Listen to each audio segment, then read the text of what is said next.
Quality और consistent performance के लिए सिर्फ सिल्वर पंप्स एंड मोटर्स, नाम याद रखना।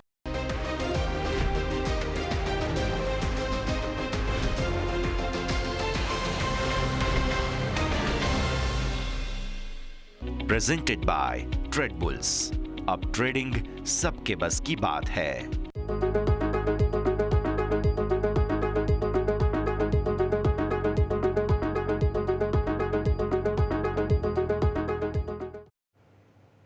સ્વાગત છે આપ સૌનું ક્લોઝિંગ કેપિટલમાં। હું યોમિક આપની સાથે 2 દિવસ બાદ આપણા માર્કેટમાં ઓપનિંગ થયું, મજબૂતી સાથે કારોબાર જોવા મળે, પરંતુ જે એક્સપેક્ટેશન હતું એનાથી ક્યાંક ને ક્યાંક થોડી માર્કેટમાં કમજોરી રહી। પરંતુ હવે આગળ શું સંકેતો મળી રહ્યા છે દરેક પર ચર્ચા કરી। આવો શરૂઆત કરી આજની ટોપ હેડલાઇન્સથી।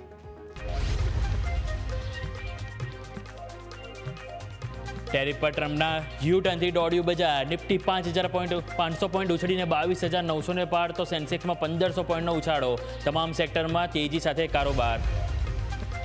બેંક નિફ્ટી 950 પોઈન્ટથી વધુ વધીને 51,200 પાર। એચડીએફસી અને કોટક બેંકમાં 3%થી વધુની તેજી, તો આઈસીઆઈસીઆઈ બેંક અને એસબીઆઈમાં 1%થી વધુની તેજી।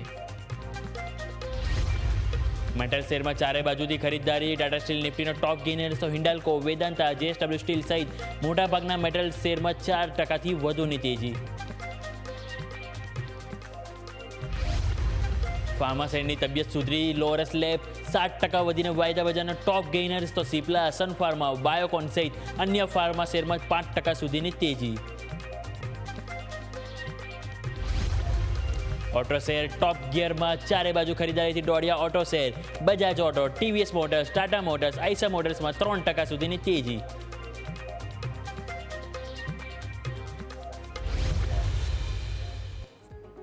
આવો સીધાજી અમારા ઇન્ટરેક્ટિવ વર્લ્ડ તરફ। હવે જ્યારે છીએ આપણે એક તો લોંગ વીકેન્ડ, શનિ, રવિ, સોમ 3 દિવસ તમે રજા બાદ હવે આવશો, એટલે સ્વાભાવિક છે કે જે રીતે ગ્લોબલ ક્યુઝ અત્યારે આપણને મળી રહ્યા છે, ક્યાંક ને ક્યાંક જોઈએ કે આપણને રાત્રે આપણે હવે વધારે જ્યારે માર્કેટ બંધ થયા બાદ જ્યારે આપણને શાંતિ મળતી હોય છે, પરંતુ અત્યારે સૌ કોઈની નજર હોય છે ગિફ્ટ નિફ્ટી ઉપર। ગઈકાલે પણ આપણે જોયું, ગઈકાલે આપણે ઓલરેડી બંધ હતા માર્કેટ, એટલે કે પરમ દિવસે જ્યારે માર્કેટ અમેરિકામાં તેજી આવી હતી, આપણે ગિફ્ટ નિફ્ટી 900 પોઈન્ટનો વધારો બતાવતો હતો। એ જ ટાઈમે તમે ગઈકાલે જુઓ તો તમને 900 પોઈન્ટવાળી માત્ર 300 પોઈન્ટ તમને મજબૂતી બતાવતી, જે બાદ ફરીથી 500 પોઈન્ટ ક્લોઝિંગ થઈ, એટલે કે ઇન શોર્ટ ક્લોઝિંગ થઈ રહ્યા તમે નજર કરો તો તમને વોલેટિલિટી વધારે જોવા મળી રહી છે। હવે 3 દિવસ રજા છે, એટલે સ્વાભાવિક છે કે તમને જ્યારે મંગળવાર આવશો કંઈક મોટી ઉથલપાથલ સાથે જ તમારું ઓપનિંગ થશે, કાં તો ઉપરની સાઈડ કાં તો નીચેની સાઈડ। પરંતુ આ બધા વચ્ચે હવે કયા લેવલ છે જે ધ્યાન પર રાખીશું, આવો એની પર નજર કરીએ। તો સૌથી પહેલાં આપણે નિફ્ટીનો ચાર્ટ સમજીએ। નિફ્ટીના ચાર્ટ ઉપર તમે નજર કરશો તો સ્વાભાવિક છે કે હવે આપણે અહીંયાથી કે હવે જે ડેઇલી ચાર્ટ છે એ જાણવો વધારે મહત્વનો છે। તો ડેઇલી ચાર્ટમાં આપણે નજર કરીશું તો અહીંયાથી જે તમારા માટે જે કેન્ડલ બની હતી ઓવરઓલ, આ તમે જે ગેપ અપ ઓપનિંગ થયા, સારી વસ્તુ એ છે કે તમે અહીંયાથી પોઝિટિવ ઓપન થયા અને તમારા જે ઇનસાઇડ બાર તમારા માટે આ જે છે એ ઇનસાઇડ બારની ઉપર તમે અહીંયાથી ઓપન થયા છો, એટલે એ જ કારણે હવે તમારા માટે ડાયરેક્ટ જો ગેપ ઓપન થઈ શકે છે, આજનું ક્લોઝિંગ વધારે બેટર છે। પરંતુ હવે તમને કહું આજનો જે હાઈ તમે જોશો તો અહીંયાથી 22,920 આજુબાજુ તમને હાઈ જોવા મળ્યો હતો, રાઈટ? એટલે કે તમારા માટે 22,923 તમારો હાઈ છે। એની ઉપર જો તમે ક્લોઝ થશો ડેઇલી કેન્ડલમાં, ક્લોઝ તમે કેટલું જશે 22,923ની ઉપર, એટલે કે 22,923ની ઉપર તમે અહીંયાથી ક્લોઝ થશો તો ચાન્સીસ છે કે તમને અહીંયાથી વધારે અપસાઇડ જોવા મળી શકે છે। કેટલા પોઈન્ટ? તો 400 પોઈન્ટ। 400 પોઈન્ટ ક્યાંથી? તો આ તમારી જે મધર કેન્ડલ જો ઓલરેડી તમે જોઈ રહ્યા છો ઇનસાઇડ બારમાં તમે જોશો તો 22,703, એટલે કે 22,703ની ઉપર બીજા તમે 400 પોઈન્ટ એડ કરી દો, 420 એ તમારા માટે લેવલ જશે। આ જે બ્લેક કલરની લાઈન છે તમારા માટે, એટલે કે ઓલમોસ્ટ 23,130, એટલે કે 22,923ની ઉપર જો તમે ક્લોઝ આવશો તો ડાયરેક્ટ તમારા માટે 23,130 સુધીના તમારા લેવલ ઓપન થઈ જશે। એટલે ઉપરની તરફ 2 લેવલ થઈ ગયા, એક આજનો હાઈ 22,923 અને બીજો તમારા માટે લેવલ જશે એ તમારા માટે છે 23,130। આ 2 લેવલ છે કે જે તમારે ખાસ કરીને ફોકસ કરવાનું રહેશે। હવે નીચેની તરફ તમે ફોકસ કરો તો નીચેની તરફ આજનો લો છે 22,695, જે તમારે ખાસ કરીને ફોકસ કરવાનું રહેશે, એટલે કે 22,695 એ લેવલ છે કે જે તમારા સપોર્ટ તરીકે હવે કામ કરશે। અને સ્વાભાવિક છે કે એની નીચે 22,500 તમારે લેવલ આવશે, એ તો મેઇન સપોર્ટ તમારે કામ કરશે જ, કારણ કે ત્યાં હેવી આપણને પુટ રાઇડર છે જે માર્કેટમાં સપોર્ટ આપશે। એટલે નીચેની તરફ 22,500 અને 22,695, 2 સપોર્ટ અને 2 રેઝિસ્ટન્સ। આ વાત થઈ ગઈ આપણે નિફ્ટીની। આવો હવે આપણે જોઈ લઈએ 15 મિનિટમાં શું સેટઅપ આપણને જોવા મળી રહ્યો છે। તો 15 મિનિટમાં આપણે હવે નજર કરીશું તો આજે સ્વાભાવિક છે કે ઉથલ પાછળ તો આપણને જોવા મળી।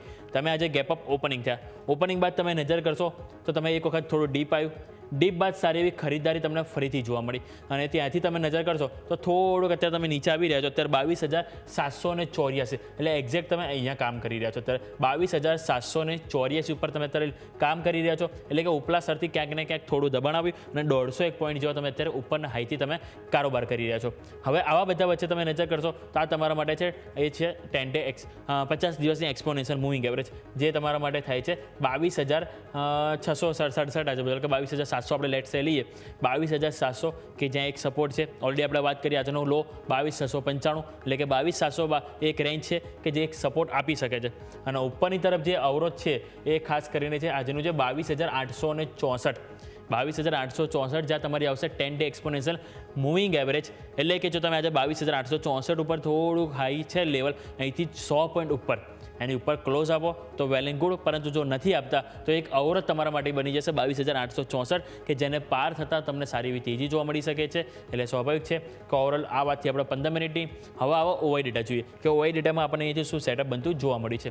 ઓવાઈ ડેટામાં તમે નજર કરશો તો તમારા માટે 22,900 આ જે વચ્ચેનું છે તમે નજર કરો કે જ્યાં તમારા માટે કોલ રાઇડર્સ અને પુટ રાઇડર્સ બંને તમને સરખા જોવા મળી રહ્યા છે. એટલે કે તમે કોલ રાઇડર્સ જો એક વખત તમે 22,923 બનાવ્યા પરંતુ ત્યાંથી નીચે આવ્યા, કારણ કે તમે જોશો તો આ કોલ રાઇડર્સે હાર નથી માની. અને તમે પુટ રાઇડર્સ જોશો તો ત્યાં તમને ઓલમોસ્ટ 30-31 લાખ તમને અહીંથી પુટ રાઇડર્સ પણ જોવા મળી રહ્યા છે. એટલે આ વાતથી આપણે અહીંથી 22,900, પરંતુ નીચેની તરફ નજર કરો તો 22,800 છે જ્યાં હેવી પુટ રાઇડર્સ છે અને ત્યાં તમે 22,780 છે. એટલે કે ઓલમોસ્ટ એની આજુબાજુ તમે અહીંયા કારોબાર કરી રહ્યો છો.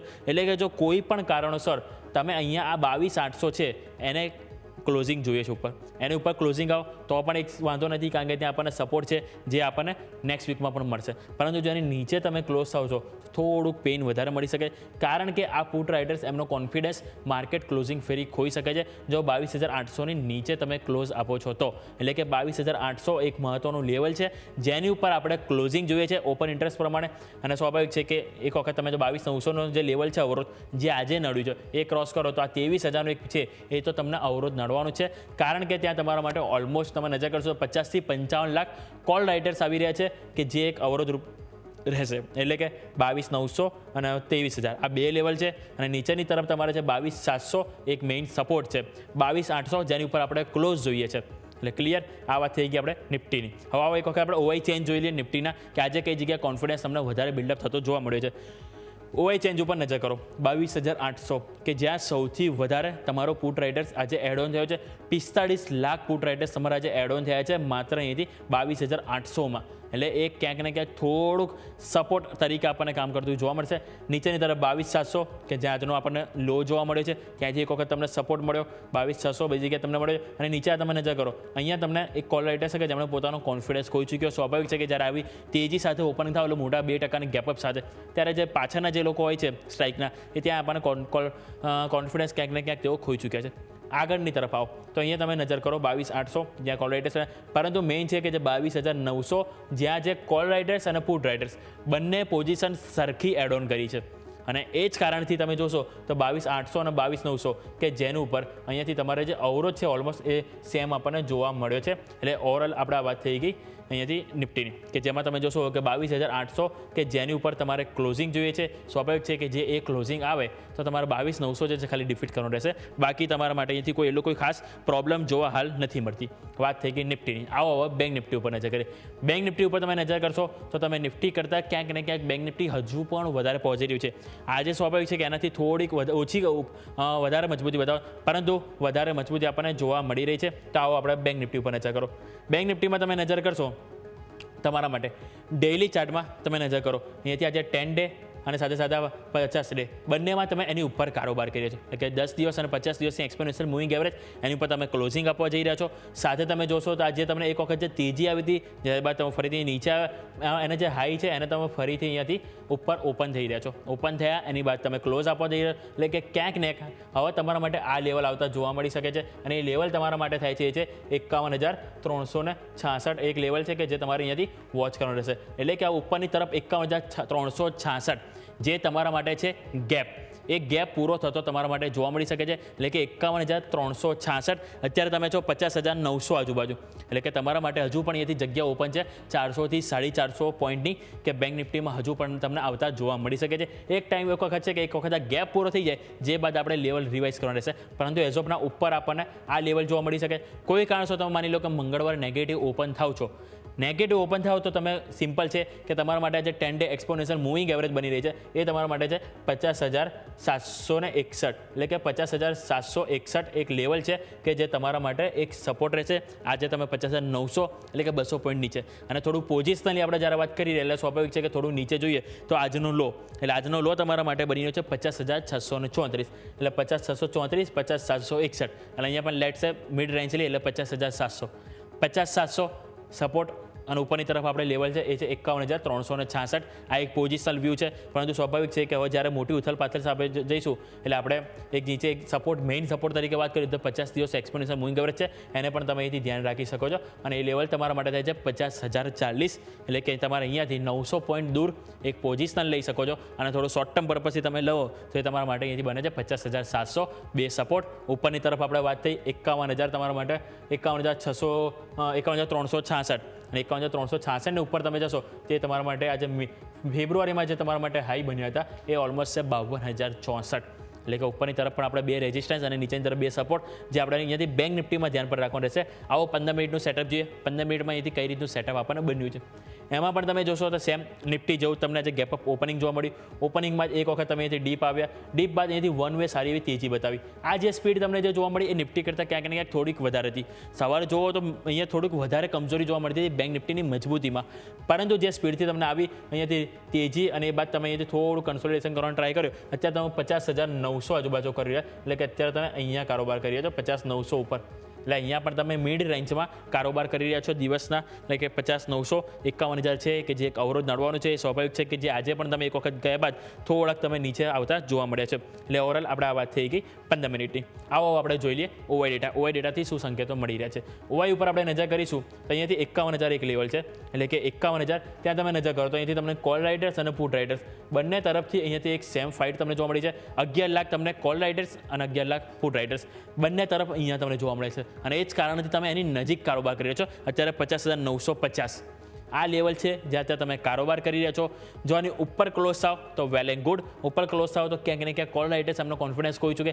પરંતુ જો આની નીચે અહીંયાથી ક્લોઝ થશો તો તમારા માટે પછી આ લેવલ છે જે થોડો સપોર્ટ આપી શકે છે. અને એ તમારા માટે બનશે 50,500 જે સપોર્ટ તરીકે અહીંથી કામ કરી શકે છે. એટલે કે 50,500 નીચેની તરફ અને ઉપરની તરફ જો તમે 51,000ની ઉપર ક્લોઝ થાવ છો, 51,000 ઉપરની ક્લોઝ થાવ છો તો તમારા માટે અવરોધ બનશે 50,500 કે જ્યાં હેવી આપણને કોલ રાઇટર્સ જોવા મળી રહી છે. 8 થી 9 લાખ પોઝિશન અહીંથી તેમની જોવા મળી છે. એટલે કે ક્લિયર નીચેની તરફ 500 પોઈન્ટ અને ઉપરની તરફ 500 પોઈન્ટ. ક્લોઝિંગ જોઈએ છે 51,000 ઉપર. 51,000 ઉપર ક્લોઝ થયું તો ડાયરેક્ટ આપણે આ 51,500 લેવલ છે એને ધ્યાન પર રાખીશું. ત્યાં સુધી આપણે 51,000 સપોર્ટ તરીકે અહીંથી કામ કરતું જોવા મળશે.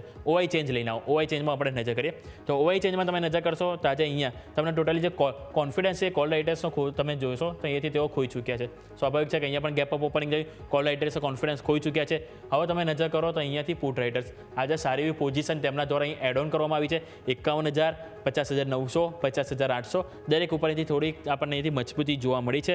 અને એ જ કારણથી અહીંયા આગળ જુઓ તો આગળ તમને અહીંયાથી ક્યાંય પણ કોલ રાઇટર્સે તેમની પોઝિશન એડ ઓન નથી કરી, જે બેંક નિફ્ટી માટે સારું છે. આજની જે પોઝિશન એડ ઓન થઈ છે એમાં બેંક નિફ્ટી ક્લિયરલી આપણને બતાવે છે કે નિફ્ટી કરતાં વધારે મજબૂતી છે.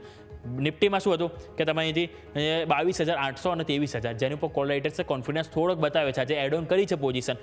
પરંતુ તમે નજર કરશો તો બેંક નિફ્ટીમાં 51,000ની આગળ ક્યાંય તમે નજર કરો તો કોલ રાઇટર્સે પોતાની પોઝિશન એડ ઓન નથી કરી. એટલે કે ક્યાંક ને ક્યાંક હજુ પણ નિફ્ટી કરતાં બેંક નિફ્ટી ઉપર ભારણ પોઝિટિવિટીનું વધારે આપણને જોવા મળી રહ્યું છે. એટલે ઓવરઓલ આપણે આ વાત થઈ ગઈ નિફ્ટી અને બેંક નિફ્ટીની કે જેની ઉપર ઓવરઓલ વ્યૂ ક્લિયર થઈ ગયો. નિફ્ટીમાં 22,800 ઉપર ક્લોઝ આવો તો વેલ એન્ડ ગુડ. અને બેંક નિફ્ટી કે જેમાં 51,000 ઉપર ક્લોઝ આવો. અગર જો ના આવે ક્લોઝ તો સ્વાભાવિક છે કે જેમ આપણે વાત કરી સપોર્ટ એને ખાસ કરીને ધ્યાન પર રાખવાના રહેશે. આ વાત થઈ ગઈ નિફ્ટી અને બેંક નિફ્ટીની. આવો હવે નજર કરીએ એમ્ફી દ્વારા આપણને મ્યુચ્યુઅલ ફંડનો ડેટા એટલે કે માર્ચ મહિનાનો ડેટા એમના દ્વારા અહીંથી પબ્લિશ કરવામાં આવે છે. તો આપણે સ્ક્રીન ઉપર એ પણ લઈને આવીશું કે એમ્ફી દ્વારા જે રિપોર્ટ લઈને આવ્યું છે તો આપણે એક વખત એ પણ દર્શકોને બતાવી દઈએ. તો તમે નજર કરશો તો જે માર્ચ મહિનાનો જે એપ્રિલ જે ડેટા આવ્યો છે ક્યાંક ને ક્યાંક થોડો કોન્ફિડન્સ ફેબ્રુઆરી કરતાં થોડોક લો થયો છે. નજર કરો ફિગર જે ઓવરઓલ આપણને કરોડમાં જોવા મળશે. એસઆઈપી ઇનફ્લો ફેબ્રુઆરી મહિનામાં તમારા માટે થયું હતું 25,999 કરોડ, જે તમારા માર્ચમાં 25,926 કરોડ, એટલે કે એસઆઈપી ઇન્ફ્લો થોડોક ઘટ્યો છે. નેટ ઇક્વિટી ઇન્ફ્લો એટલે કે ઇક્વિટીમાં રિલેટેડ જે પણ ફંડ હોય એમાં કેટલું આવ્યું છે, તો અગાઉ ફેબ્રુઆરીમાં 29,241 કરોડ તમારું ફંડ આવ્યું હતું, એની સરખામણીમાં માર્ચમાં 25,070 કરોડ, એટલે અહીંયા પણ તમે જોશો તો 4,1,000નો અહીંથી થોડું ડિફરન્સ જોવા મળે છે નેગેટિવ. બીજું તમે જો ટોટલ AUM એમનું જે એસેટ અંડર મેનેજમેન્ટ મ્યુચ્યુઅલ ફંડનું 64.53 લાખ કરોડ હતું ફેબ્રુઆરીમાં, જે અહીંયાથી વધ્યું છે. AUM વધ્યું છે, વેલ એન્ડ ગુડ. એનો મતલબ કે ઇક્વિટી કે એસઆઈપી ઓવરઓલ એમાં થોડું ઠંડુ જાણ, પરંતુ બીજા સેગમેન્ટ છે કે જેમાં વધારે જોવા મળ્યું છે બેટર પોઝિટિવિટી. તો નેક્સ્ટ સ્લાઇડ લઈને આવો. તો નેક્સ્ટમાં તમે નજર કરશો તો આપણે વાત થઈ ગઈ ઇક્વિટી AUM. હવે તમે જો નજર કરશો તો લાર્જ કેપ, મિડ કેપ અને સ્મોલ કેપ, એની ઉપર આપણે તમે નજર કરો તો તમે લાર્જ કેપ, મિડ કેપ અને સ્મોલ કેપમાં તમે જોશો તો તમારા માટે 2,866 કરોડ તમારા માટે લાર્જ કેપમાં હતું ફંડ, બરાબર, આઉટફ્લો હતો. 2,866 કરોડ લોકોએ ઉપાડ્યા હતા પૈસા. એની સામે માર્ચમાં તમે જોશો તો 2,479 કરોડનો આઉટફ્લો થયો, એટલે કે થોડુંક પૈસા ઓછા ઉપાડવામાં આવે છે. મિડ કેપ આઉટફ્લો તમે નજર કરો તો ત્યાં તમારા માટે 6,804 કરોડનું જે ફંડ લોકોએ ઉપાડ્યું હતું, એની સરખામણીમાં માર્ચમાં 946 કરોડનું જ ઉપાડ્યું, એટલે અહીંયા પણ આઉટફ્લો ઓછો થયો છે. ચલો let's say it's positive. Small cap fund ઉપર નજર કરો, એનો ઇનફ્લો એટલે કે કેટલું ફંડ ઇન થયું છે, એટલે કે લોકોએ નવા પૈસા નાખ્યા છે. 3,722 કરોડ ફેબ્રુઆરીમાં લોકોએ નાખ્યા હતા, એની સરખામણીમાં માર્ચમાં 4,092 કરોડ, એટલે કે 301 કરોડ જેવા વધારે સ્મોલ કેપ ફંડમાં લોકોએ નાખ્યા છે. જે રીતે કરેક્શન થયું મિડ કેપ, સ્મોલ કેપમાં ક્યાંક ને ક્યાંક લોકોએ સ્મોલ કેપમાં થોડી ખરીદારી કરવાનું સ્ટાર્ટ કર્યું છે, જે આપણને ડેટા સૂચવી રહ્યા છે. આવો હવે નેક્સ્ટ જોઈએ તો આવો નેક્સ્ટ આપણે જો સ્વાભાવિક છે ગોલ્ડ નવા રેકોર્ડ હાઈ બનાવી રહ્યું છે, તેવા તમે નજર કરો ગોલ્ડ ETF ફંડ આઉટફ્લો કેટલો થઈ રહ્યો છે. જ્યારે 1,980 કરોડ લોકોએ ફેબ્રુઆરીમાં નાખ્યા હતા પૈસા, જ્યારે એની સામે માર્ચમાં લોકો 77 કરોડનું ઉપાડ્યું છે. સ્વાભાવિક છે ગોલ્ડનો ભાવ ઉપર થયો છે, એટલે જે લોકોએ પૈસા ઇન્વેસ્ટ કર્યા હશે એમના પૈસા પણ વધ્યા છે, રિટર્ન વધશે, એટલે લોકો પ્રોફિટ બુકિંગ પણ કરશે, કારણ કે અત્યારે ગોલ્ડ નવા રેકોર્ડ આવી ઉપર છે. ગમે ત્યારે બી અનસર્ટેનિટી જે છે ગ્લોબલ બજાર ક્યારે બી ઉપર નીચે થઈ શકે, એ જ કારણથી છે કે લોકો અહીંથી પ્રોફિટ બુકિંગ જોવા મળ્યું છે. ELSS ફંડ ઇન્ફ્લો થયો છે, કારણ તમને જણાવીશ. જો 615 કરોડ ફેબ્રુઆરીમાં લોકોએ રોક્યા હતા, માર્ચમાં નજર કરો તો 946 કરોડ લોકો રોક્યા છે, એટલે કે ઓલમોસ્ટ 50% આંકડો વધ્યો છે. કારણ કે ELS એટલે કે ઇક્વિટી લિંક સેવિંગ સ્કીમ, એટલે કે આ જે ફંડ હોય છે કે જેમાં ટેક્સ બેનિફિટ મળતો હોય છે, અને ડેટા કયો છે માર્ચ મહિનાનો, એટલે કે જે નવા નાણાકીય વર્ષમાં જે લોકો ટેક્સથી બચવા માંગતા હોય કે ક્યાંક ને ક્યાંક થોડું સેવિંગ કરવા માંગતા હોય ટેક્સનું, તે લોકો આ જે ફંડ હોય છે કે જે સ્પેશિયલી આમાં તેઓ રોકાણ કરતા હોય છે, કારણ કે આની ઉપર ટેક્સ નથી ચૂકવવો પડતો, અને એ જ કારણથી અહીંયા વધારે ઇન્ટરેસ્ટ આપણને માર્ચ મહિનામાં જોવા મળ્યું છે. NFO ઓફર એટલે કે NFO inflow, new fund offer, કે જે રીતે આપણે સ્ટોકમાં આપણે IPOથી કંપની આવે એ રીતે જ્યારે મ્યુચ્યુઅલ ફંડમાં જે નવું ફંડ આવતું હોય ન્યૂ ફંડ ઓફર, કે જેમાં તમે નજર કરશો તો માર્ચ મહિનામાં 4,092 કરોડ અને ફેબ્રુઆરીમાં 4,039, એટલે થોડુંક સ્લાઇટ વધારો આપણને જોવા મળે છે. પરંતુ ઓવરઓલ તમે ડેટા પરથી એ ખ્યાલ આવ્યું કે આપણને જે ગોલ્ડ ETF છે કે જેમાં લોકો નફા વસૂલી કરી છે, પરંતુ જે ઇક્વિટી, જે મેઇન આપણું સ્ટોક માર્કેટનું જે ઇક્વિપમેન્ટ છે, જે કહી દો સેગમેન્ટ, કે જેમાં લોકોએ ક્યાંક ને ક્યાંક થોડુંક SIP ઘટાડી છે અને સાથે લોકોએ આઉટફ્લો પણ વધારો કર્યો છે, એવું આપણને મ્યુચ્યુઅલ ફંડના માર્ચ મહિનાના ડેટા પરથી તારણ આપ્યું છે. તો આવો આ સાથે સમાચાર છે બ્રેકનો. બ્રેક બાદ ગેસ્ટ આપણી સાથે જોડાશે, એમની સાથે જાણીશું કે હવે આવતા અઠવાડિયામાં કઈ ઇવેન્ટ છે જે માર્કેટને રિસ્ક નડી શકે છે, કયા સ્ટોક, કયા સેક્ટર, ક્યાં ખરીદી કરવી, દરેક પર નજર કરીએ એક બ્રેક બાદ.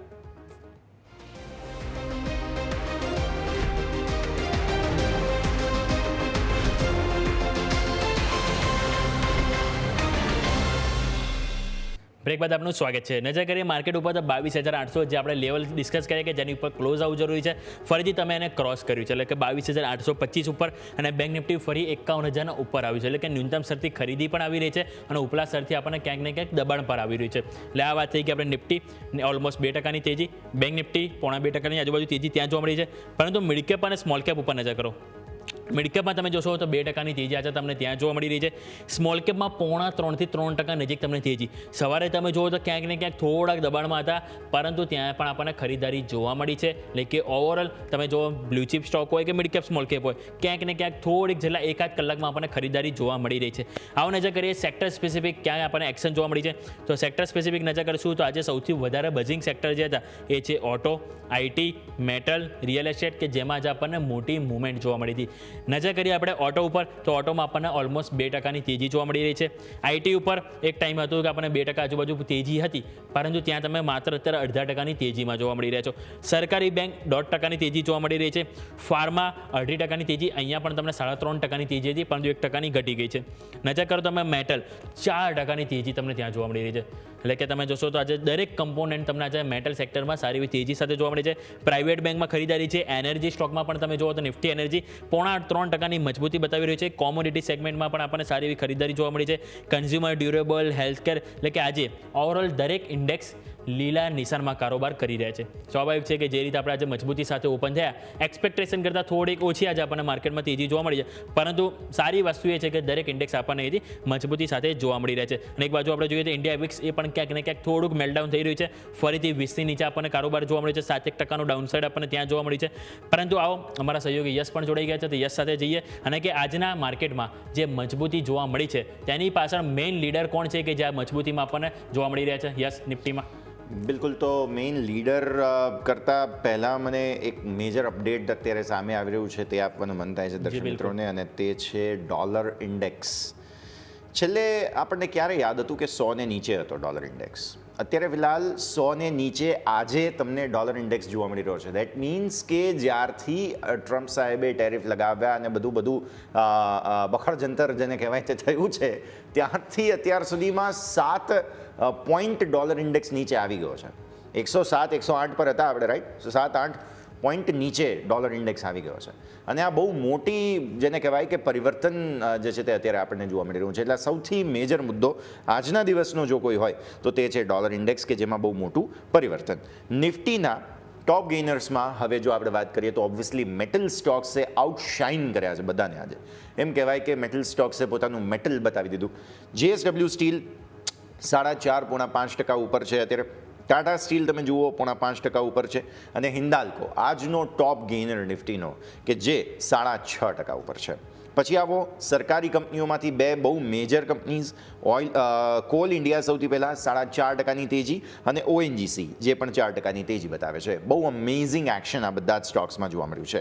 આ સિવાય અદાણી એન્ટરપ્રાઇઝ આજે સવારે યોમિકે હાઇલાઇટ કરેલો પણ હતો અદાણી ગ્રુપની બધી જ કંપનીઓને, તો 3.5%ની ખરીદારી તમને ત્યાં જોવા મળેલી છે. જીઓ ફિનાન્શિયલ સર્વિસીસ ત્યાં પણ તમને ખરીદારી જોવા મળી રહી છે. તો આ બધા જ ટોપ ગેઇનર્સ. અચ્છા, ટોપ લૂઝર્સમાં બહુ સિલેક્ટિવ નામો છે અને દિવસભર લગભગ મોટા પાયે બધામાં તેજી જ જોવા મળેલી હતી આપણને. એટલે એક તો TCS 0.5% આસપાસની તમને નબળાઈ અત્યારે ફિલહાલ જોવા મળી રહી છે. ઓબ્વિયસલી પરિણામોની ઇમ્પેક્ટ છે, અને સ્ટોકે તમે જોવા જાઓ તો તળિયેથી રિકવરી પણ બતાવી છે. 3206ના લો બન્યા હતા, ત્યાંથી અત્યારે 3225 પર જે સ્ટોક આજના લો બન્યા છે. 3298થી 3206ની રેન્જ બની છે. અને સોફાર પરિણામ બાદ મેજર મેક્સિમમ 1-8%ની નબળાઈ હતી, એનાથી વધારે નથી. એટલે બહુ નકારાત્મકતા નથી. બીજું એશિયન પેઇન્ટ્સમાં થોડી નબળાઈ આજના દિવસે છે. અપોલો હોસ્પિટલ્સ 0.5% નીચે અને એશિયન પેઇન્ટ્સ પણ 0.5% નીચે છે. અને એક HDFC લાઈફ લાલ લીલા નિશાનની વચ્ચે અત્યારે ફિલહાલ ઝઝુમી રહ્યું છે એમ કહેવું જોઈએ આપણે. તો અલ્ટિમેટલી તમે જોવા જાઓ તો માત્ર 3 શેર છે, એટલે કે 47 શેર લીલા નિશાનમાં અને 3 શેર લાલ નિશાનમાં અત્યારે જોવા મળી રહ્યા છે યોમિક. એટલે ઓવરઓલ જોવા જાઓ તો મેટલ સ્ટોક્સ છે અને સરકારી કંપનીઓ છે, કોલ ઇન્ડિયા, ONGC, જે બધા આજે ડેફિનેટલી માર્કેટને સપોર્ટ કરવાની કોશિશ કરી રહ્યા છે. જે બિલકુલ, તો માર્કેટને સપોર્ટ તો સારો એવો મળી રહ્યા છે, પરંતુ નિફ્ટી 500ના પણ આવો આપણે નજર કરી લઈએ કે કયા સ્ટોક છે જે સારી એવી મજબૂતી બતાવી રહ્યા છે. તો સૌથી પહેલાં સામે આવી રહ્યો છે ગ્રેવિટા. 12.5%ની તેજી આપણને ગ્રેવિટામાં જોવા મળી રહી છે. પછી નજર કરીએ તો આપણને અહીંયાથી જુબિલન્ટ ફાર્મા 11%ની તેજી ત્યાં પણ આવી રહી છે. વોકર ફાર્મા ત્યાં 10%ની તેજી છે. PI ઇન્ડસ્ટ્રી ત્યાં તમે નજર કરો તો 10.5%ની મજબૂતી ત્યાં જોવા મળી રહી છે. ટિમકેન ઇન્ડિયા ત્યાં પણ આપણને 9.5%ની તેજી. અતુલમાં પણ આપણને 9.5%ની તેજી. LT ફૂડ, સુવેન ફાર્મા કે જ્યાં પણ 8%થી પણ વધુની મજબૂતી જોવા મળી રહી છે. પરંતુ આવા માર્કેટમાં પણ જોઈશું તો આપણને 10% સ્ટોક એવા છે નિફ્ટી 500માં જે કમજોરી સાથે કારોબાર કરી રહ્યા છે. સૌથી પહેલાં સામે આવી રહ્યો છે મુથુટ ફાઇનાન્સ, કે જેની સ્ટોરી આપણા કોઈનો ખ્યાલ છે. 6.5% કમજોર, કે ઓર જે RBI જે નવી ગાઈડલાઇન્સ રજૂ કરી છે ગોલ્ડ ફાઇનાન્સ ઉપર, કે જે બી ગોલ્ડ ફાઇનાન્સ કરતી જે પણ કંપની છે એમના માટે નવી ગાઈડલાઇન્સ રજૂ કરી છે કે તેઓ એમને જે 75%થી વધારે ગોલ્ડ નહીં આપી શકે, અને એ જ કારણથી ક્યાંક ને ક્યાંક આ બધા સ્ટોક છે નેગેટિવ ઇમ્પેક્ટ કરી રહ્યા છે. નજર કરો ICICI જનરલ ઇન્સ્યોરન્સ, ત્યાં પણ તમને જોવા મળશે ઓલમોસ્ટ 4.5%ની કમજોરી. મેક્સ હેલ્થકેર 3.5%ની કમજોરી ત્યાં છે.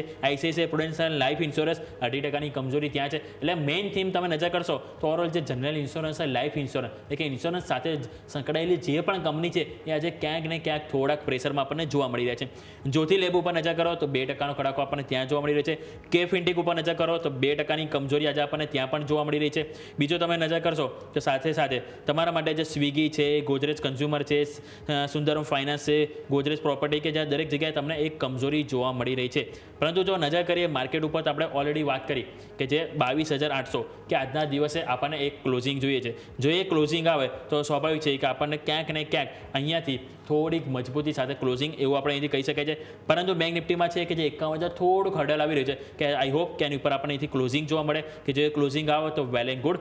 પરંતુ અમુક બ્રોકરેજ હાઉસ તરફથી આપણને રિપોર્ટ પણ સામે આવે છે, તો એની પર પણ આપણે નજર કરવી જોઈએ. તો આવો યસ સાથે જઈએ અને જાણીએ કે જે નવા બ્રોકરેજ હાઉસ તરફથી આજે જે ચાલુ માર્કેટ આપણને જે નવા અપડેટ આપવામાં આવે છે તેની ઉપર આપણે નજર કરીએ. યસ, જણાવો કઈ કઈ જગ્યાએ આપણને અપડેટ જોવા મળી રહી છે.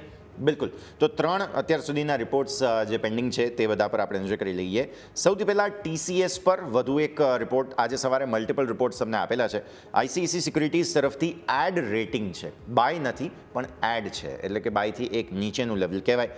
3680ના એમણે જે છે તે અહીંયાથી ટાર્ગેટ આપ્યા છે. એમનું કહેવું છે કે નાણાકીય વર્ષ 2026 માટે મેનેજમેન્ટની આવક માટેની કમેન્ટ્રી સારી છે. બીજું બધું ઠીક છે પણ એટલીસ્ટ આવકની કમેન્ટ્રી તો સારી છે એવું એમનું કહેવું છે. અને TCSના પરિણામથી અન્ય કંપનીઓના પરિણામનું અનુમાન હવે લગાવી શકાય. એટલે એમનું કહેવું છે કે TCSએ જે પ્રકારે જો સેક્ટરની બેસ્ટ કંપની જો આવું પ્રકારનું પરફોર્મન્સ લેકલસ્ટર આપતી હોય તો પછી બીજા સેક્ટરની સેક્ટરની બીજી કંપનીઓ માટે થઈને પણ શું એન્ટિસિપેશન હોવા જોઈએ તે હવે તમને સમજવા મળ્યું. બીજું, IDBIએ પણ TCS પર એક રિપોર્ટ બહાર પાડ્યો છે, તે તમે જોઈ લો. ટાર્ગેટ આપ્યો છે 3,733ના અને બાય રેટિંગ આપ્યું છે તેમને પસંદ છે સ્ટોક. તેમણે કહ્યું કે નજીકના સમયમાં જે કંઈ પણ પડકારો આવી રહ્યા છે, જેમ કે AI હોય, રિસેશન વગેરે કંઈ પણ પ્રકારની પરિસ્થિતિ, ઓર્ડર ઇનફ્લો કદાચ ઘટી ગયો, તો આ બધા જ પડકારો શેરના ભાવમાં ઓલરેડી દેખાય છે. મતલબ પ્રાઇઝડ ઇન છે ઓલરેડી. આ ભાવમાં ઘટાડામાં બધું પ્રાઇઝ ઇન થઈ ચૂક્યું છે અને હવે ઘટાડો નહીં આવે, એમનું બેઝિકલી એવું કહેવું છે. બીજું, આવનારા સમયમાં નવા અનેક પ્રોજેક્ટ આ કંપનીને મળી શકે તેમ છે. એક તરફ ટ્રમ્પ સાહેબ બહુ અગ્રેસિવ છે પૈસા બચાવવા માટે. આજે જ કંઈક સમાચાર હતા કે પેન્ટગને અમુક જે IT કોન્ટ્રાક્ટ્સ હતા તે બધા કટ કર્યા છે. તેમાં મેઇન એસેન્ચર કંપની હતી, ડેલોઇટ હતી, આપણી ઇન્ડિયન કંપનીઓના નામ નથી પણ $500 મિલિયન બચાવવાના છે તેઓ આ ખાસ કટ કર્યું તેના કારણે. તો આ સમાચારને લઈને TCS પર 2 રિપોર્ટ્સ છે. ત્રીજો એક રિપોર્ટ છે હિન્દુસ્તાન એરોનોટિક્સ લિમિટેડ માટે 5100ના લક્ષ્ય ખરીદવાની સલાહ આપી છે.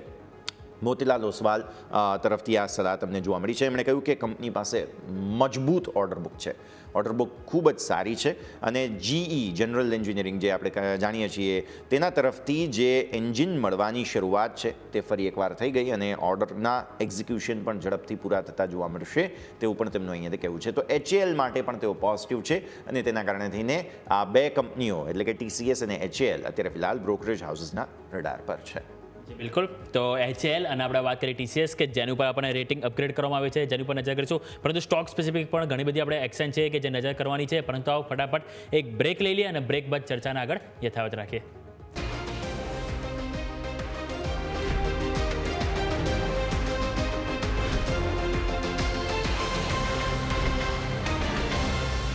બ્રેક બાદ આપનું સ્વાગત છે. આવો નજર કરીએ કે અમુક સ્ટોક છે કે જેમાં આજે આપણને ન્યૂઝ સ્પેસિફિક એક એક્શન જોવા મળી રહી છે. શરૂઆત કરીએ RVNLથી કે જ્યાં આપણને સારી એવી 2.5%થી 3% તેજી હાલ જોવા મળી છે. સમાચારમાં એવું હતું કે કંપનીને જે દક્ષિણ રેલવે છે એમના તરફથી કુલ ₹143 કરોડનો ઓર્ડર મળ્યો હતો અને જેના કારણે સ્ટોકમાં જે સારું એવું સેલિબ્રેશન જોવા મળ્યું છે. તમે જુઓ તો આજે એક ટાઈમે આપણને 340 સુધીના ન્યૂનતમ સ્તર બન્યા હતા, પરંતુ ત્યાંથી થોડી ખરીદારી આવી અને ફરીથી ડે હાઈ તરફ તમને કારોબાર જોવા મળી રહ્યો છે. નેક્સ્ટ તમે નજર કરશો તો એક ઈરડા સમાચારમાં હતો કે કંપની પાસે કુલ 26 લાખ નાના શેરો એટલે કે રિટેલ શેર હોલ્ડર અહીંયાથી આવી ગયા છે. અને કંપની આજે એક આંકડો છે જે પાર કર્યો છે એટલે સ્વાભાવિક છે કે કંપની માટે તો એક અચીવમેન્ટ કહી શકાય કે જેમાં તેમનો જે રિટેલ કારોબાર, રિટેલ જે શેર હોલ્ડર કહેવાય જેમણે ક્યાંક ને ક્યાંક પોઝિટિવ સ્ટોકને લઈને થઈ રહ્યા છે. એ જ કારણથી તેઓ પોતાનો જે શેર હોલ્ડિંગ છે એ વધારી રહ્યા છે. જો સરકાર પાસે નજર કરીએ તો કુલ કંપનીના 75%થી વધુ શેર અહીંથી જોવા મળી રહ્યા છે. ઓવરઓલ આપણે જે ભારતના જે મ્યુચ્યુઅલ ફંડ હાઉસ છે તેમાં આપણે જોઈએ તો ઓવરઓલ ઓછું છે અધર ટુ કમ્પેર કે જે મ્યુચ્યુઅલ ફંડનું જે બીજી કંપનીમાં હોય છે એના કમ્પેરમાં ઈડામાં થોડુંક ઓછું છે. પરંતુ સૌથી વધારે સરકાર પાસે છે ડેટા આવ્યો સામે. FPI પાસે જોઈએ તો કંપનીના કુલ 1.75% શેર છે એટલે કે ઓલમોસ્ટ 26 લાખ જેવું આજુબાજુ થયું. એટલે કે ઓવરઓલ આંકડો જે છે સ્પેસિફિક રિટેલ માટે આવ્યો તો સામે કે જેમાં 28 લાખને પાર આપણને જે કારો અહીં એમના જે શેર હોલ્ડિંગ છે એ જોવા મળે છે, એટલે કે ટોટલ 28 લાખ નવા એક શેર હોલ્ડર કે જેમણે અહીંયાથી એમાં ઈડામાં પોતાના પોર્ટફોલિયોમાં સમાવેશ કર્યો છે. અને સ્ટોકમાં પણ તમે નજર કરો તો આજે તમને ઓલમોસ્ટ 0.2% તેજી જોવા મળી છે. એક ટાઈમ 157 પણ અહીં હતા, પરંતુ ત્યાંથી થોડાક તમે નીચે 154 બાજુ તમે જોવા મળે છે. એટલે ઓવરઓલ આ વાતથી આપણે સ્ટોક સ્પેસિફિક. પરંતુ આવો હવે માર્કેટ આવતા અઠવાડિયે ક્યાં જોવા મળશે, કઈ ઇવેન્ટ છે, કેટલું રિસ્ક રહેશે, દરેક વસ્તુ જાણીએ. તો આવો જેફ ફિન્સર્વના વરુણ પટેલ આપણી સાથે જોડાઈ ગયા છે. વરુણ સર, સૌથી પહેલાં તો ગુડ આફ્ટરનૂન. એક દિવસની રજા બાદ સર આપણે અહીંથી આજે ઓપન થયા. એક્સપેક્ટેશન કરતાં ક્યાંક ને ક્યાંક ઓછી આપણને તેજી જોવા મળી. સૌ કોઈનું નજર રાત્રે હતું તો ગિફ્ટ નિફ્ટી ઉપર કે ખાસ કે આ ગિફ્ટ નિફ્ટી ધોવાઈ ના જાય, પરંતુ થોડીક મજબૂતી સાથે ઓપન થયા. અને આજે જોઈએ તો એક ટાઈમે આપણને 23,000 ટ્રાય પૂરા કરીએ નિફ્ટીને, પરંતુ થોડુંક આપણને અહીંથી ફેલર જોવા મળ્યું. બેંક નિફ્ટીમાં 51,000 પાર કારોબાર જોવા મળ્યો છે. હવે ક્વેશ્ચન સર એ થાય આવા કે 3 દિવસ રજા બાદ કે હવે જ્યારે આપણે મંગળવારે ઓપન થઈશું, એટલે કે રિસ્ક તો આપણે બહુ બધું છે. કારણ કે આપણે જોઈએ તો યુએસ ચાઇના વચ્ચે ગ્લોબલ ટ્રેડ વોર ઘણી ઝડપથી વધી રહ્યો છે. હવે આવા બધા વચ્ચે જોઈએ તો ઘણા બધા સેક્ટરો છે કે જે ઇફેક્ટ કરી શકે છે. તો ઓવરઓલ નિફ્ટી અને બેંક નિફ્ટી બંનેમાં શું વ્યૂ છે, કયા લેવલ છે કે કઈ જગ્યાએ આપણે ધ્યાન રહેશે sir? Definitely good afternoon Jomik and યશભાઈ. હવે આપણે જોઈએ તો માર્કેટનો પૂરો સિનેરિયો જ બદલાઈ ગયો છે. સો મારે જ્યારે આપણે હતા ત્યારે માર્કેટ અલગ કન્ડિશનમાં હતું અને હાલ બિલકુલ અલગ કન્ડિશનમાં છે. સો પ્રેક્ટિકલી મારું એવું માનવું છે કે માર્કેટ એઝ ઓફ નાવ આપણે જોઈએ તો બહુ જ ન્યૂઝ ડ્રીવન છે.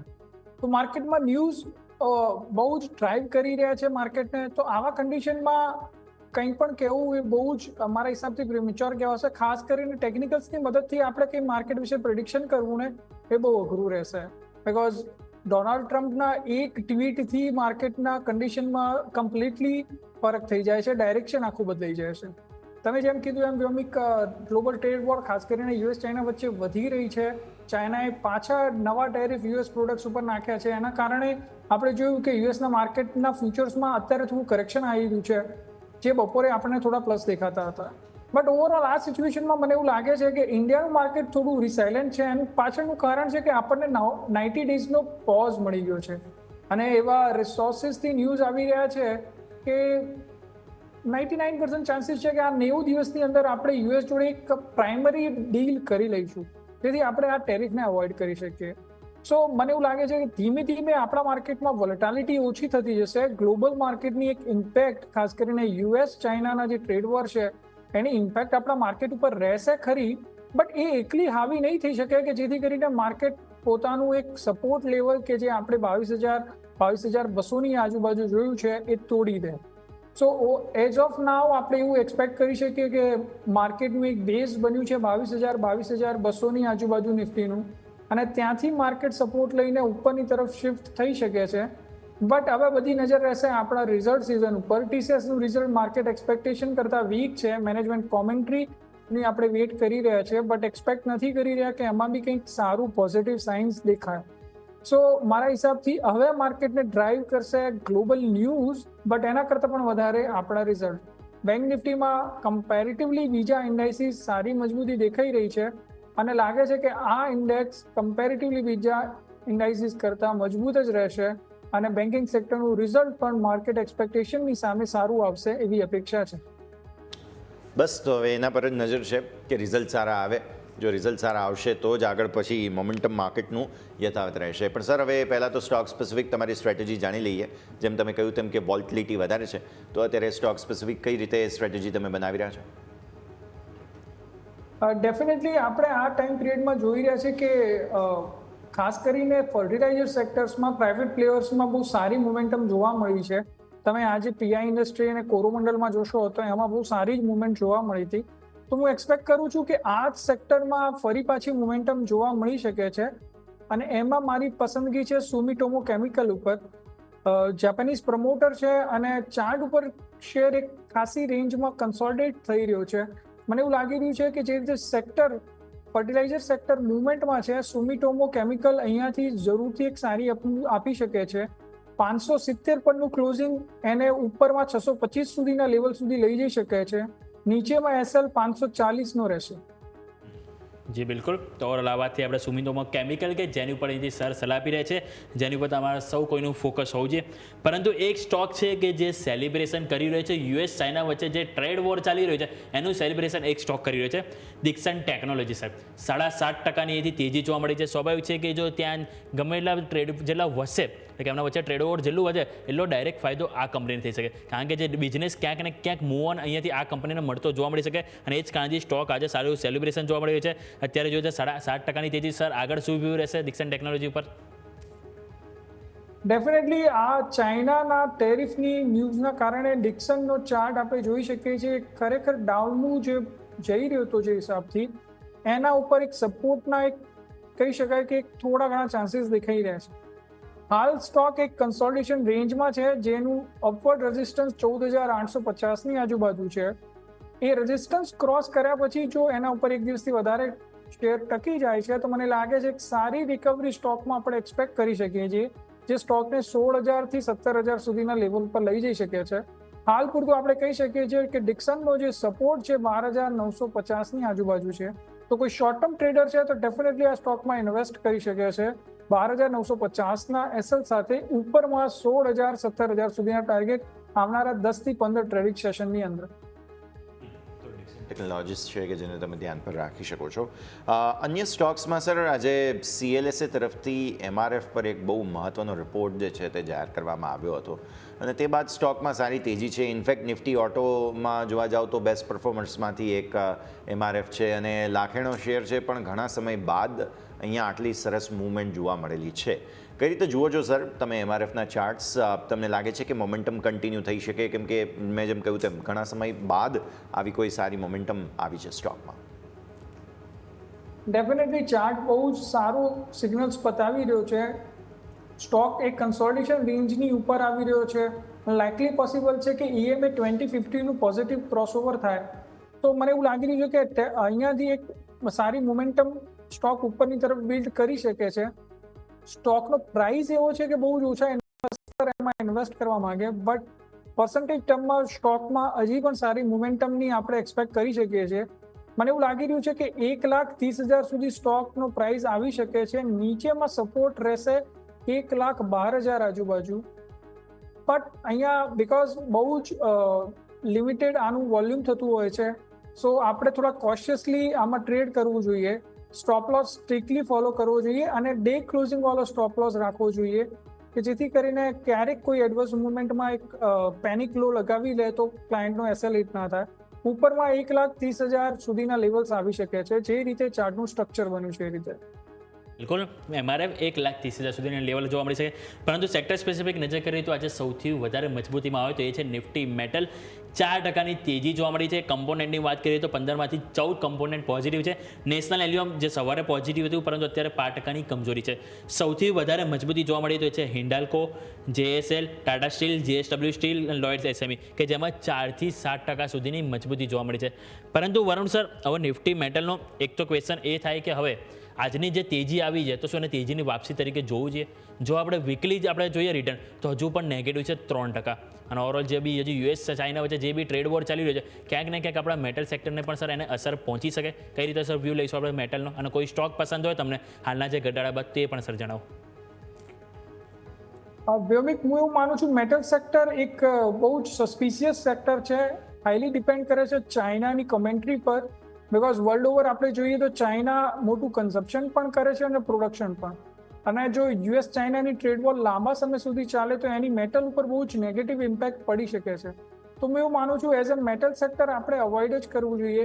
બહુ જ વોલેટાલિટી છે સેક્ટરમાં અને આપણે જોઈ રહ્યા છીએ કે પ્રાઇઝીસ ઓલમોસ્ટ સારા એવા કરેક્ટ થઈ ચૂક્યા છે, બટ સ્ટીલ અહીંયાથી ઓર ઘટવાના ચાન્સીસ છે જો કોમેક્સ પર મેટલ પ્રાઇઝીસ ઓર નીચા જઈ શકે તો. સો હું એવું માનું છું કે ઇન્વેસ્ટરે હાલ પૂરતું મેટલ સેક્ટરને અવોઇડ કરવું જોઈએ. એની કમ્પેરેટિવલી મને એવું લાગે છે કે આપણે કદાચ FMCG સેક્ટર પર નજર આપવું જોઈએ. તો પણ જો કોઈ ઇન્વેસ્ટરને મેટલ સેક્ટરમાં કોઈ સ્ટોક પસંદ કરવો જોઈએ તો મારા હિસાબથી Hindalco is the best choice. Hindalco આપણે જોઈએ તો જે ફંડામેન્ટલ ન્યૂઝ છે હાલ યુએસમાં નવા પ્લાન્ટના રિલેટેડ, જો ગ્રીનફિલ્ડ પ્લાન્ટ એ લોકોનું 2027 સુધીમાં ઓપરેશનલ થઈ જશે. અને એલ્યુમિનિયમના પ્રાઇસીસમાં આપણે જોઈએ તો કમ્પેરેટિવલી બીજા પ્રાઇસીસ ખાસ કરીને કોપર એમાં ઓછું કરેક્શન આવ્યું છે. સો મને એવું લાગી રહ્યું છે કે જે રીતે એલ્યુમિનિયમના પ્રાઇસમાં કરેક્શન નથી આવ્યું, જે રીતે એમનો નવો ગ્રીનફિલ્ડ પ્લાન્ટ યુએસમાં બનવા જઈ રહ્યો છે, હિન્દાલ્કો બેસ્ટ ચોઇસ હોઈ શકે છે જો કોઈએ મેટલ સેક્ટરમાં ઇન્વેસ્ટ કરવું હોય તો. મેટલ માટે હિન્દાલ્કો પરફેક્ટ પ્લેસમેન્ટ છે કે જેને તમારે ધ્યાન પર રાખવાનું રહેશે. પણ આગળ વધીએ, અમુક બિઝનેસ અપડેટ્સ જે સામે આવી રહ્યા છે તે સમજવા જરૂરી, અને એક કોન્કોરના સમાચારો અત્યારે ફિલહાલ સામે આવી રહ્યા છે. એમના કંઈક કન્ટેનરના ટોટલ વોલ્યુમ્સ છે તે વોલ્યુમ્સ વધતા જોવા મળી રહ્યા છે. ગાઈડન્સ મીટ નથી કર્યું નાણાકીય વર્ષ 2025નું તે સમાચાર પણ છે. પણ હા, ટોટલ પર્સન્ટેજ ટર્મ્સમાં તમે જોવા જાઓ તો પણ ઓલમોસ્ટ અહીંયાથી 10% વધારો ટોટલ એમના જે મોમેન્ટમ જે વોલ્યુમ્સ છે તેની અંદર જોવા મળેલો છે. સ્ટોક અત્યારે સર લગભગ 2-2.5 રૂપિયા ઉપર છે, એકદમ ફ્લેટ થઈ ગયો, ઉપરથી નીચે આવ્યો છે કોન્કોર.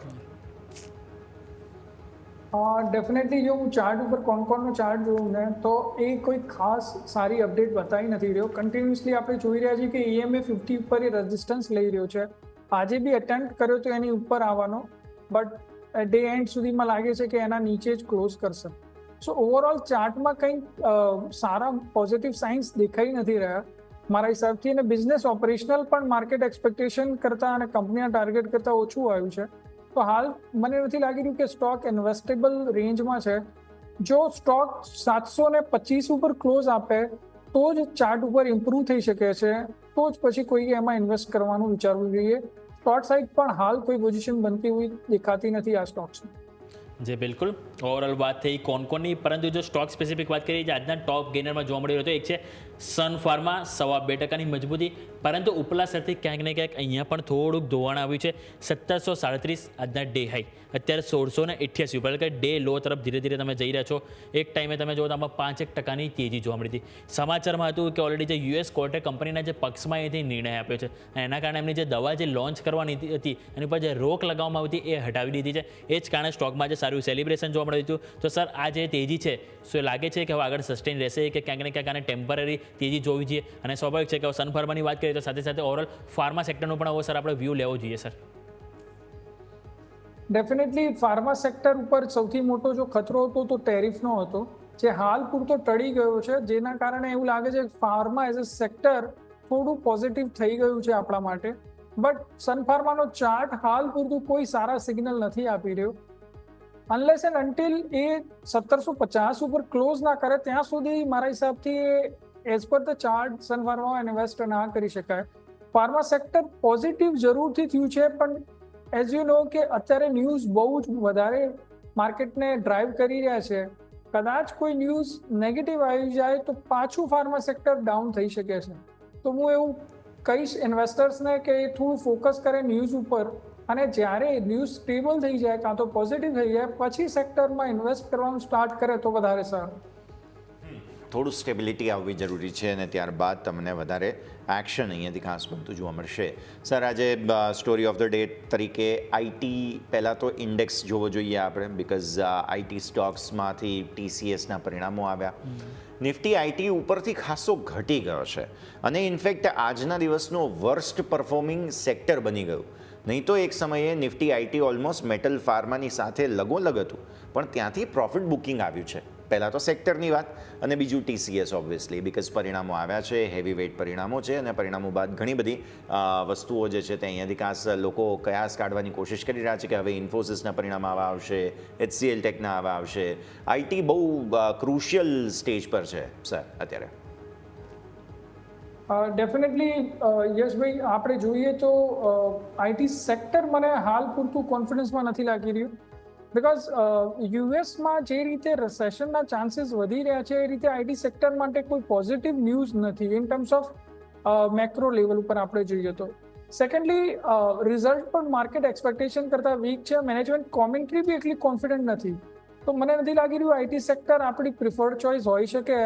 અને ઓલરેડી હું આઈટી સેક્ટર ઉપર નેગેટિવ છું. લાસ્ટ 2 વીકથી હું ન્યૂઝ કેપિટલ પર જ્યારે પણ આવું છું ત્યારે મને આઈટી સેક્ટર હજી પણ વીક થતું દેખાઈ રહ્યું છે. હજી પણ મને લાગે છે TCSનો શેર અહીંયાથી વધારે કરેક્ટ થઈ શકે છે, અને જો TCSનો શેર 3000 નીચે જાય, ઇન્ફોસિસનો શેર 1300 નીચે જાય તો આપણે SIPના રૂટથી ઇન્વેસ્ટ કરી શકીએ છીએ. બટ હજી પણ મને એવું લાગે છે કે આઈટીનું કરેક્શન સ્ટોપ નથી થયું, રિઝલ્ટ સિઝન જે રીતે અનફોલ્ડ થઈ રહી છે એ રીતે જોતા આઈટીમાં હજી પણ કરેક્શન આવી શકે છે. ઓકે, આઈટીમાં હજુ પણ કરેક્શન અહીંથી આવી શકે છે, એટલે એ કારણથી હજુ પણ અહીંથી થોડુંક વેઇટ એન્ડ વોચ બની રહ્યું છે.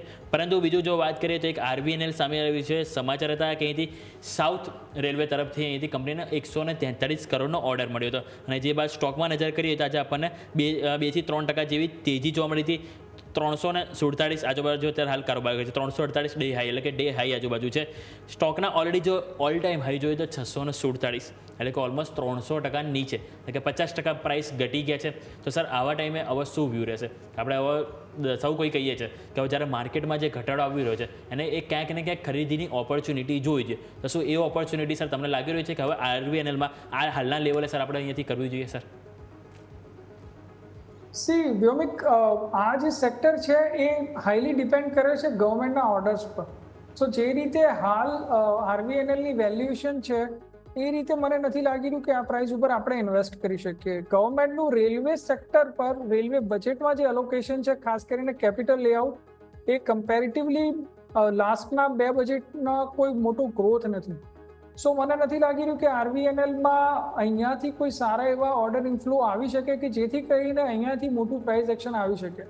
અને સેકન્ડલી આરવીએનએલનું જે કામ છે તમે જોશો તો પર્ટિક્યુલરલી રેલવેના ઓર્ડર્સ એને મળે છે અને સબલેટમાં એ ઓર્ડર્સ 5%નું માર્જિન રાખીને ઓલમોસ્ટ નીચે આપી દે છે. તો એનો કોઈ વર્કફોર્સ નથી, વધારે એક ખાલી જસ્ટ ઓબ્ઝર્વેશન કરે છે. એનું માર્જિન જે છે એ ઓલમોસ્ટ સ્ટેબલ છે અક્રોસ ધ પીરિયડ. તમે જોશો જેટલા બી રિઝલ્ટ અત્યાર સુધી એના ડિલિવર થયા એ પ્રમાણે. સો જો ગવર્મેન્ટ તરફથી નવા ઓર્ડર ફ્લો નથી આવતા મોટા, તો આ શેર્સ વધારે સમય સુધી આ પ્રાઇસ ઉપર ટકશે એના ચાન્સીસ બહુ ઓછા છે. તો મારું એવું માનવું છે આ સેક્ટરમાં ખાસ કરીને ગવર્મેન્ટ પીએસયુ રેલવે વાળી એને અવોઇડ કરવી જોઈએ, બીકોઝ ગવર્મેન્ટ તરફથી કોઈ મોટો સપોર્ટ નથી. ઓકે, તો ગવર્મેન્ટ તરફથી ખાસ સપોર્ટ નથી, જે કારણથી હાલ અહીંયાથી અવોઇડ કરવાની સલાહ બની. તો સર તમારા મત પ્રમાણે એવું કોઈ હોય સેક્ટર કે જે ગવર્મેન્ટ સપોર્ટ હોય કે અત્યારે હાલ જે ખરીદી માટે સેક્ટરમાં અહીંથી બેસ્ટ ટાઈમ હોય તો સર એ જણાવો. મારા હિસાબથી ગવર્મેન્ટનું જે ફોકસ છે કમ્પેરેટિવલી લાસ્ટ 3-4 વર્ષમાં જે રીતે ડિફેન્સ અને રેલવે પર હતું એવું જ ફોકસ હાલ ટ્રાન્સમિશન સેક્ટર પર છે. અને મને એવું લાગી રહ્યું છે કે ટ્રાન્સમિશન સેક્ટર માટે ડેફિનેટલી ગવર્મેન્ટના નવા ઓર્ડર ફ્લોઝને કમ્પેરેટિવલી બીજા સેક્ટર કરતાં વધારે સારા હશે. તો એવું લાગી રહ્યું છે કે જે ટ્રાન્સમિશન સેક્ટરમાં જે સ્ટોક્સ છે એના ઉપર આપણે નજર બનાવવી જોઈએ. લાસ્ટ વખત જ્યારે આપણે મળ્યા હતા ત્યારે આપણે પાવર ગ્રીડ માટે પણ વાત કરી હતી. આજે પાવર ગ્રીડ બહુ સારા પ્રાઇસ ઉપર ટ્રેડ પણ કરી રહ્યો છે. સેમ એઝ વેલ જે બી એન્સિલરી કંપનીઝ છે જે ટ્રાન્સમિશન સર્વિસીસને સપોર્ટ કરે છે, એમાં મિડ કેપમાં અને સ્મોલ કેપમાં આપણે જોઈ શકીએ છીએ ઘણા એવા પ્લેયર્સ છે જેના ઉપરથી પ્રાઇસ ઘણા એવા ઘટી ગયા છે, જેમ કે સ્કીપર લિમિટેડ છે, નવો જ એક લિસ્ટેડ થયેલો ટ્રાન્સટ્રેલ છે. સો મને એવું લાગે છે આ સેક્ટર, કેમ કે આવનારા 2-3 વર્ષ સુધીમાં માર્કેટમાં ગવર્મેન્ટના ઓર્ડર ફ્લો આવવાના છે, જેના કારણે આ સેક્ટરની ઓર્ડર બુક અને રેવન્યુ વિઝિબિલિટી કમ્પેરેટિવલી બીજા પીએસયુ વધારે સારી છે. અને મને એવું લાગે છે કે આ સેક્ટરમાં આપણે ફોકસ કરવું જોઈએ. પ્રિફર્ડ ચોઇસ મારી રહેશે Power Grid, ABB, cements, Skipper and Transfin. તો આ બધી જ પસંદગી છે કે જેને ધ્યાન પર રાખવાની રહેશે. સર, એનબીસીસી પર નજર કરો. આજે ને આજે જ 2 અપડેટ સામે આવ્યા છે એનબીસીસીના. એક તો આપણે માર્કેટના બંધ થયા પછીના સમાચારો હતા, એટલે આજે સવારે તેનું રિએક્શન આપ્યું, અને ત્યારબાદ હમણાં બીજા સમાચાર આવ્યા છે. એમના સેલ્સ બહુ જ બ્રિલિયન્ટ નંબર્સ એક પછી એક સામે આવતા જોવા મળી રહ્યા છે. અત્યારે ફરી એકવાર અમુક રિયલ એસ્ટેટના સેલ્સ તેમણે કર્યા છે, જે સમાચારો બાદ સ્ટોક ફાયર્ડ અપ છે અત્યારે ફિલહાલ એનબીસીસી. ડેફિનેટલી તમે જોશો તો એનબીસીસીમાં 2 ટાઈપના સપોર્ટ છે. ગવર્મેન્ટના બિલ્ડિંગ્સનો બી સપોર્ટ છે, એઝ વેલ એઝ તમે જોશો તો ગ્રેટર નોઈડા અને જે દિલ્હીના આજુબાજુના એરિયામાં જે બિલ્ડર્સ દ્વારા સ્કીમ અધૂરી મૂકવામાં આવી હતી, ખાસ કરીને યુનિટેક ને જેપી દ્વારા, એનું એક્વિઝિશન કરીને એનબીસીસી એમાં સેલ કરી રહી છે. સુપ્રીમ કોર્ટના માર્ગદર્શન હેઠળ એનબીસીસી આ પ્રોજેક્ટ્સને પૂરા કરી રહી છે. તો એ રીતે જોતા એનબીસીસીની ઓર્ડર બુક કમ્પેરેટિવલી હેલ્ધી છે. માર્જિન કમ્પેરેટિવલી સ્ટેબલ છે. એ બી મોટાભાગનું કામ સબલેટમાં જ આપી દે છે નીચે. તો જે રીતે રિયલ એસ્ટેટ સેક્ટરમાં તમારે વર્કિંગ કેપિટલની વધારે જરૂરિયાત રહેવી જોઈએ, એ કમ્પેરેટિવલી એનબીસીસીના કેસમાં નથી. સો માર્જિન સ્ટેબલ છે, કેપિટલની રિક્વાયરમેન્ટ પણ એટલી બધી નથી. તો મને એવું લાગી રહ્યું છે કે એનબીસીસી ડેફિનેટલી અહીંયાથી સારો મૂવ કરી શકે છે. ચાર્ટ પર પણ તમે જોશો તો 85 રૂપિયાની જે કન્સોલિડેશન બ્રેકઆઉટ હતું એ આજે એને કરી દીધું છે અને અહીંયાથી EMA 2050નું પોઝિટિવ ક્રોસઓવર થવાના ચાન્સીસ છે. સો ડેફિનેટલી કોઈ ઇન્વેસ્ટર છે તો અહીંયા ઇન્વેસ્ટ કરી શકે છે. SL થોડો નીચે 80 રૂપિયા આજુબાજુ બને છે ડે ક્લોઝનો, ઉપરમાં લેવલ 99 અને એના પછી 109 109 સુધી પણ આવી શકે છે આવનારા 1 થી 2 મહિનાની અંદર. ઓકે, વાત છે એનબીસીસી. સર એક સ્ટોક જસ્ટ નજર ઉપર આવી રહ્યો છે, કેમ્લિન ફાઇન સાયન્સીસ. 20% સર બાયર સર્કિટ જસ્ટ થોડા ટાઈમ પહેલાં જ આપણને જોવા મળી રહી છે.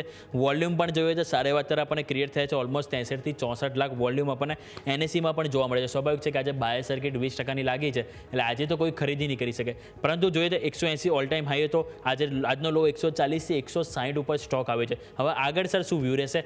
જેની પાસે હોય એ લોકો પાસે શું રિવ્યુ અને નવી ખરીદી કરવી હોય એના માટે સર શું વ્યૂ રહેશે? વ્યોમિક, આ શેર આપણે જોયું હતું પાસ્ટમાં પણ market condition irrespective of market condition strong રહ્યો છે. રિઝલ્ટ એટલા બધા સ્ટ્રોંગ તો નથી, બટ સમાવ ન્યૂઝના કારણે આ સ્ટોક બહુ જ ઉપરની તરફ આપણે મોમેન્ટમ જોઈ હતી. આપણે માર્ચ ફેબમાં જે બી કરેક્શન જોયા એ સમય દરમિયાન બી સ્ટોક સારો એવો સ્ટ્રેન્થ જળવી રાખી હતી. સો એ રીતે જોતા ટેકનિકલ ચાર્ટ પર સ્ટોક સારો એવો મજબૂત છે. જે રિસન્ટ લો છે એની આજુબાજુ જ એનો એક સ્ટોપ લોસ બને છે 135 રૂપીઝનો. ઉપરમાં 180 સુધીના લેવલ્સ કુદાડે એવું દેખાઈ રહ્યું છે જે રીતે વોલ્યુમ એક્ટિવિટી એડ થઈ છે. સો મારા હિસાબથી કોઈ ઇન્વેસ્ટર છે જે થોડું રિસ્ક ટેકિંગ છે અને શોર્ટ ટર્મનો વ્યૂ છે તો એ ડેફિનેટલી આ સ્ટોકમાં ઇન્વેસ્ટ કરી શકે છે જો મંગળવારે એને આ સ્ટોક 165ની આજુબાજુ મળી જતો હોય તો. આ પ્રમાણે તમે અહીંયાથી ખાસ રાખી શકો છો. મંગળવાર માટે થઈને ધ્યાન રાખવાનું રહેશે કેમ્લિન ફાઇન સાયન્સીસ. આગળ વધીએ બીજા સ્ટોક્સ બેઝિકલી કે જેમાં મેજર એક્શન આજે જોવા મળ્યું છે તેમાં કાર્ટરેડ ટેક આપણે ડેફિનેટલી ડિસ્કસ કરવો જોઈએ. કાર્ટરેડ તમે જોવા જાઓ તો આજે 10% ઓલમોસ્ટ 11% ઉપર છે અને આમ જોવા જાઓ તો કાઇન્ડ ઓફ આઈટીની સાથે જોડાયેલો કહી શકાય. બટ આઈટી સેક્ટર મેં જેમ આપણે હમણાં વાત કરી તેમ પ્રોફિટ બુકિંગ છે, બટ કાર્ટરેડ ટેક તમે જુઓ તો બહુ જ સરસ અત્યારે 10% પણ વધુની મજબૂતી બતાવી રહ્યો છે sir stock. Definitely sector IT solutions આપણે કહી શકીએ કે ભાઈ ઓટો કંપનીઓને આપે છે. અને એક રિપોર્ટ એવું કહી રહ્યું છે કે જેટલી બી કાર વેચાય છે એની 2/3 કાર પહેલા કાર્ટરેડ અને કાર દેખો એવા પ્લેટફોર્મ ઉપર સર્ચ થાય છે અને પછી વેચાય. તો ડેફિનેટલી આ પ્લેટફોર્મ્સ ફેસિલિટેટ કરે છે કસ્ટમરને અવેરનેસ માટે અને જેથી કરીને જે ઓટો કંપનીઓ છે એમની એડ્સ વગેરે એમને મળતી રહેતી હોય છે. સો મારા હિસાબથી કંપની સ્ટ્રોંગ છે. રિઝલ્ટ બી તમે પાસ્ટમાં જોશો તો બહુ સારા રિઝલ્ટ એને ક્વાર્ટરલી રિઝલ્ટ ડિલિવર કર્યા છે અને લાસ્ટ 3 વર્ષથી જે રીતે એનો સેલ્સ ગ્રોથ થયો છે એ જોતાં એવું દેખાઈ રહ્યું છે કે સ્ટોક સારા પ્રાઇસ ઉપર મળી રહ્યો છે અને મે બી અહીંયાથી આપણને એક ઓપોર્ચ્યુનિટી દેખાડી રહ્યો છે. ચાર્ટ હાલ એટલો બધો સ્ટ્રોંગ નથી, બટ જે રીતે બેઝ બન્યો છે લાસ્ટ 2 લો ઓલમોસ્ટ સેમ એક જ લેવલ ઉપર 1350ની આજુબાજુ બન્યા છે અને ત્યાંથી સ્ટોક રિકવર થઈને બંને વખતે 1900 આજુબાજુ ગયા છે. સો કોઈ ઇન્વેસ્ટર છે થોડું રિસ્ક ટેકિંગ એબિલિટી છે તો એ 1350ના ડે ક્લોઝિંગના એસએલ સાથે ઇન્વેસ્ટ કરી શકે છે. ઉપરમાં 1850 1900 સુધીના લેવલ્સ આવી શકે છે નેક્સ્ટ 1 to 2 મંથ્સની અંદર. બિલકુલ કાર્ટરેડની વાત થઈ, પરંતુ હવે વાત કરીએ આગળ તો ઈરડા એક સામે આવી રહ્યો છે. 0.5% તેજી જોવા મળી છે. સમાચાર જસ્ટ આવ્યા હતા કે એમાં જે કંપની પાસે હવે જે રિટેલ જે હોલ્ડર છે શેર હોલ્ડર એ ઇન્ડિવિજ્યુઅલ કુલ 26 લાખ આંકડો થઈ ગયો છે. એટલે કંપનીએ કંઈ માઇલસ્ટોન રિટેલ હોલ્ડરમાંથી અચીવ કર્યું છે. અને સર આપણે જોયું તો ઈરડા એક સ્ટોક એવો હતો કે જ્યારે IPO 55 આજુબાજુ આવ્યો હતો પછી 1 વે તેજી જોવા અને લોકોએ ખાસા એવા પૈસા આ સ્ટોકમાં કમાવ્યા હતા. હાઈ આપણે જોઈએ 310 રૂપિયા, અત્યારે છે 154. એટલે કે હાઈથી અહીંયા પણ 50% સ્ટોક અહીંથી કરેક્ટ થઈ ચૂક્યો છે. તો સર આવા ટાઈમે હવે શું વ્યૂ રહેશે? લાગે છે કે ઓલરેડી જે 26 લાખ જે શેર હોલ્ડર છે એમાં જે લોકો જે રિટેલ હોલ્ડર જે એડ ના થાય એ લોકોએ પણ આમાં ભાગીદારી કરવી જોઈએ સર? વ્યોમિક, હું એવું માનું છું કે જે ગવર્મેન્ટ PSU રિસન્ટલી ચાલી હતી એ ઓલરેડી એમના જો વેલ્યુએશન્સ આપણે જોઈશું તો ટુ મચ વધી ગયા હતા. ગવર્મેન્ટ PSUને માર્કેટ જનરલી બહુ સારા પી અને પ્રાઇસ ટુ બુક વેલ્યુ નથી આપતી, પણ કમ્પેરેટિવલી લાસ્ટ 2-3 વર્ષમાં આપણે જોયું કે PSUમાં બહુ જ સારા પ્રાઇસ મુવમેન્ટ આવી ગયા હતા. આઈઆરડીએ કંપની ડેફિનેટલી સારી છે. કંપની રિન્યુએબલ સેક્ટરને ફાઇનાન્સિંગ કરે છે. એના જે એનઆઈએમ છે એ બી સારા છે અને કંપનીની લોન બુક બી સારી ગ્રો કરી રહી છે. બટ વેલ્યુએશન કમ્ફર્ટેબલ નથી અને આ વેલ્યુએશન પર મારા હિસાબથી ક્લાયન્ટે આ શેર્સને હાલ અવોઇડ કરવો જોઈએ. શેર ડેફિનેટલી એના પિયર્સ કરતાં વધારે મોંઘો છે અને પાસ્ટમાં બી એનું આપણે વેલ્યુએશન જ્યારે જોઈએ ત્યારે જ્યારે આઈપીઓ આવ્યો તો એ વખતે 15 થી 17 પી ઉપર અવેલેબલ હતો અને ચાર્ટ બી જોઈએ તો ડેફિનેટલી આપણે જોઈએ છે એએમએ 50 ઉપર કન્ટિન્યુઅસલી લાસ્ટ 4 મહિનાથી આપણે રેઝિસ્ટન્સ જોઈ રહ્યા છીએ. તો મને એવું લાગી રહ્યું છે અહીંયાથી બીજું એક કરેક્શન આવે, સ્ટોક તમને 110 આજુબાજુ મળે ત્યારે જ એના વેલ્યુએશન જસ્ટિફાય થાય છે અને એટ્રેક્ટિવ થાય છે. તો ત્યાં શું આવે ત્યારે ક્લાયન્ટે એમાં ઇન્વેસ્ટ કરવું જોઈએ, એના પહેલાં ક્લાયન્ટે એને અવોઇડ કરવું જોઈએ. પછી અહીંયાથી ખાસ બનતો જોવા મળી રહ્યું છે, નજર રાખવાની રહેશે. આ અઠવાડિયું હવે પૂરું થવા જઈ રહ્યું છે અને હમણાં હું અને યોમિક વાત કરી રહ્યા હતા સર કે વીકેન્ડ છે અને હમણાં ગૂગલમાંથી નોટિફિકેશન આવ્યું કે થંડર સ્ટોર્મ ટુ સ્ટાર્ટ સૂન, એટલે અમદાવાદનો માહોલ જરા બગડવા જઈ રહ્યો છે અને એવું લાગે છે કે લોંગ વીકેન્ડ છે, સોમવાર રજા છે, માર્કેટનો માહોલ ક્યાંક બગડી ન જાય. Let's hope for the best. But આ અઠવાડિયાના ટોપ લૂઝર્સ મારે ડિસ્કસ કરવા છે અને તેમાં છે મુથુટ ફાઇનાન્સ. માર્કેટને બંધ થવામાં 1-2 મિનિટ હજુ પણ આપણી પાસે ડિસ્કશનની છે તો ડિસ્કસ કરી લઈએ મુથુટ ફાઇનાન્સને. આ અઠવાડિયે 14% ઘટ્યો સર. હવે આરબીઆઈની એક નોટિફિકેશન ગાઈડલાઇન્સ બેઝિકલી આવી છે કે તમારી ટોટલ જે ગોલ્ડ વેલ્યુ છે તેના 75% સુધી જ લોન મળશે. પણ બીજી બાજુ ગોલ્ડના પ્રાઇસ રેકોર્ડ પર રેકોર્ડ બનાવી રહ્યા છે. બંને પાસાઓ કોન્ટ્રાસ્ટ છે. સ્ટોક વીકલી ટોપ લૂઝર નિફ્ટી 500નો. યશભાઈ, આપણે જોઈએ તો ડેફિનેટલી સ્ટોકમાં કરેક્શન, જ્યારે આરબીઆઈ ગવર્નરે કીધું કે ભાઈ આમાં અમે ગોલ્ડ નવી પોલિસી લાવવા જઈ રહ્યા છીએ, ગોલ્ડ ખાસ કરીને ગોલ્ડ એનબીસીસી માટે, એના કારણે એનબીએફસી માટે, તો એના કારણે આપણે જોયું કે એક સ્ટીપ કરેક્શન આવ્યું. હવે જ્યારે ન્યૂઝની આટલી અનસર્ટેનિટી હોય એવા ટાઈમમાં હું નથી માનતો કે સ્ટોકના પ્રાઇસીસ ઉપરની તરફ રહે, બિકોઝ સેક્ટર પર જ્યારે આરબીઆઈની નજર પડે છે, આરબીઆઈ કહેવાય ને કે રાહુ જેવું છે, એની વક્ર દ્રષ્ટિ જેના ઉપર પડે છે એ સ્ટોક પછી વધી નથી શકતા. તો આ મુથુટ ફાઇનાન્સ પર આની એક વક્ર દ્રષ્ટિ આરબીઆઈની પડી ગઈ છે પૂરા સેક્ટર પર. તો જે રીતે ચાર્ટ બી બન્યો છે તો તમે જુઓ, એક સપોર્ટ લેવલ હતા, 2 સપોર્ટ લેવલ 2120 અને 2020 બંને આજે તોડી ચૂક્યા છે. તો મને તો લાગે છે અહીંયાથી કરેક્શન ઓર ડ્યુ બની શકે છે જે સ્ટોકને 1850 સુધી પણ લઈ જઈ શકે છે. તો હાલ ઇન્વેસ્ટર્સે આ સ્ટોક્સને અવોઇડ કરવો જોઈએ. ઓકે, તો અવોઇડ કરવાની અહીંયાથી સલાહ બની રહી છે જેની ઉપર ફોકસ હોવું જોઈએ. પરંતુ સ્ટોક્સ નજર કરીએ માર્કેટ ઉપર તો 22,850 જાળવવાના પૂરેપૂરા પ્રયત્નો જોવા મળી રહી છે. ક્લોઝિંગ તરફ નજર કરીએ, પરંતુ આવો ફટાફટ એક બ્રેક લઈ લઈએ, જે બાદ ચર્ચાને આગળ યથાવત રાખીએ.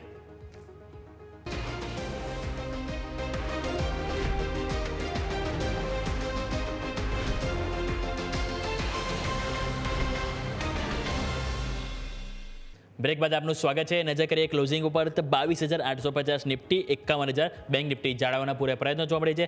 મિડ કેપ સ્મોલ કેપ ઉપર નજર કરીએ તો ત્યાં આપણને આજે થોડી ખરીદારી ન્યૂનતમ સ્તરથી આવી અને એ સાથે આપણને 2%થી વધુની મજબૂતી આપણને મિડ કેપ અને સ્મોલ કેપ બંનેમાં જોવા મળી રહી છે. પરંતુ સ્ટોક સ્પેસિફિક પણ આપણને સારી એવી એક્શન જોવા મળી હતી. સેક્ટર સ્પેસિફિક નજર કરીએ તો ત્યાં પણ સારી એક્શન જોવા મળી હતી. તો યસ, તમારી પાસે આવીને જણાવો કહો, જ્યારે માર્કેટ ક્લોઝિંગ મજબૂતી સાથે થઈ રહ્યા છે તો કયા સેક્ટર છે કે જે સૌથી વધારે મજબૂતી અને સ્ટોક સ્પેસિફિક કેવી એક્શન જોવા મળી રહી છે? યસ, બિલકુલ. ઇન્ડેક્સ તો બહુ brilliant close, in fact weekly basis પર તમે જોવા જાઓ તો જોવા મળી રહ્યું છે. કારણ કે સોમવારે જ્યારે આપણે શરૂઆત કરી પછી તમારા જે ક્લોઝિંગ બેસિસ પર લેવલ બન્યા હતા તે 22,800 આસપાસના સમથિંગ હતા. પછી મંગળ, બુધ અને પછી તો રજાનો દિવસ હતો, રાઈટ. સો એ જે ગેપ હતો એ ગેપ ફિલ આજે માર્કેટે કરી દીધો અને દેટ ઇઝ 22,800. આપણું વીકલી ક્લોઝ તમને 22,800નો જે ગેપ હતો તે ફિલ કરીને આવતું જોવા મળી રહ્યું છે. આ તરફ તમે બેંક નિફ્ટી જુઓ તો એ 51,000નો ક્લોઝ તમને આપવાની પૂરી કોશિશ કરી, એટલે દેટ ઇઝ ઓલ્સો ગુડ. હવે તમે આવો પહેલાં તો નિફ્ટીના ટોપ ગેઇનર્સ લૂઝર્સ જોઈ લઈએ ફરી એકવાર. માત્ર 3 શેર લાલ નિશાનમાં રહ્યા છે, બાકી 47 શેર લીલા નિશાનમાં રહ્યા છે. તમે જોશો હિન્દાલ્કો 6.5-7% મજબૂતી સાથે બંધ થયો છે. ત્યારબાદ JSW સ્ટીલ અને ટાટા સ્ટીલ આપણે ઓલરેડી વાત કરેલી છે. કોલ ઇન્ડિયા અને જીઓ ફિનાન્શિયલ સર્વિસીસ આ ટોપ 5 ગેઇનર્સ તમારા માટે થઈને. લૂઝર્સમાં એશિયન પેઇન્ટ્સ 0.5% આસપાસની વેચવાલી, અપોલો હોસ્પિટલ્સ 0.5%ની વેચવાલી અને TCS પણ 0.5%ની વેચવાલી જોવા મળી રહી છે. એશિયન પેઇન્ટ્સ આવા માહોલમાં પણ જો વધી નથી શકી રહ્યો તો definitely there are some problems. એક વર્ષના ચાર્ટ કંઈક તમને નેગેટિવ 17.5% આસપાસના રિટર્ન્સ આપી રહ્યા છે. સો આ પણ એક પ્રોબ્લેમ છે. અચ્છા, બેંક નિફ્ટીના ટોપ ગેઇનર્સ ફટાફટ જોઈ લઈએ, બીકોઝ બેંક નિફ્ટીનું પરફોર્મન્સ તો સારું જ હતું, જેમાં કોટક બેંક હવે 2100 પાર છે. આજનો ક્લોઝ તમારો વીકલી ક્લોઝ 2100 પાર છે, જે કહે છે કે તમને 1800 થી 2000ની જે રેન્જમાં આટલા વર્ષો રહેલો જે સ્ટોક ફાઇનલી સારા બ્રેકઆઉટ સાથે તમને વીકલી ક્લોઝ આપી રહ્યો છે. સો કોટક બેંક ટોપ પરફોર્મર, કેનરા બેંક 0.5%ની મજબૂતી, HDFC બેંક 2.5%ની મજબૂતી અને ઇન્ડસઇન્ડ બેંક. તો આ બધા જ આજના ઇન્ટ્રાડે ગેઇનર્સ છે કે જેને ધ્યાન પર રાખીએ. પણ નિફ્ટી 500માં ટોપ ગેઇનર્સ લૂઝર્સ વીકલી બેઝિસ પર કયા છે તે પણ યોમિક આપણે જોવું જોઈએ. સાપ્તાહિક ધોરણે કયા એવા સેક્ટર્સ છે, કયા એવા સ્ટોક્સ છે કે જેમણે સારું પરફોર્મ નથી કર્યું અને કયા એવા સ્ટોક્સ છે કે જેમણે સારું પરફોર્મ કર્યું છે. જીએસ બિલકુલ. હવે વાત કરીએ નિફ્ટી 500માં તો આજે આપણને સારી એવી ખરીદારી ત્યાં પણ જોવા મળી હતી. ઘણા બધા સ્ટોક છે કે જે 10%થી વધારે રિટર્ન માત્ર એક દિવસમાં જ આપી રહ્યા છે. જોઈએ તો એક છે સિરમા, LT ફૂડ્સ, જુબિલન્ટ ફાર્મા. વાત કરીએ તો આપણે અહીંથી ગ્રેવિટા કે જેમાં આપણને 10થી 16% સુધીની મજબૂતી જોવા મળી છે.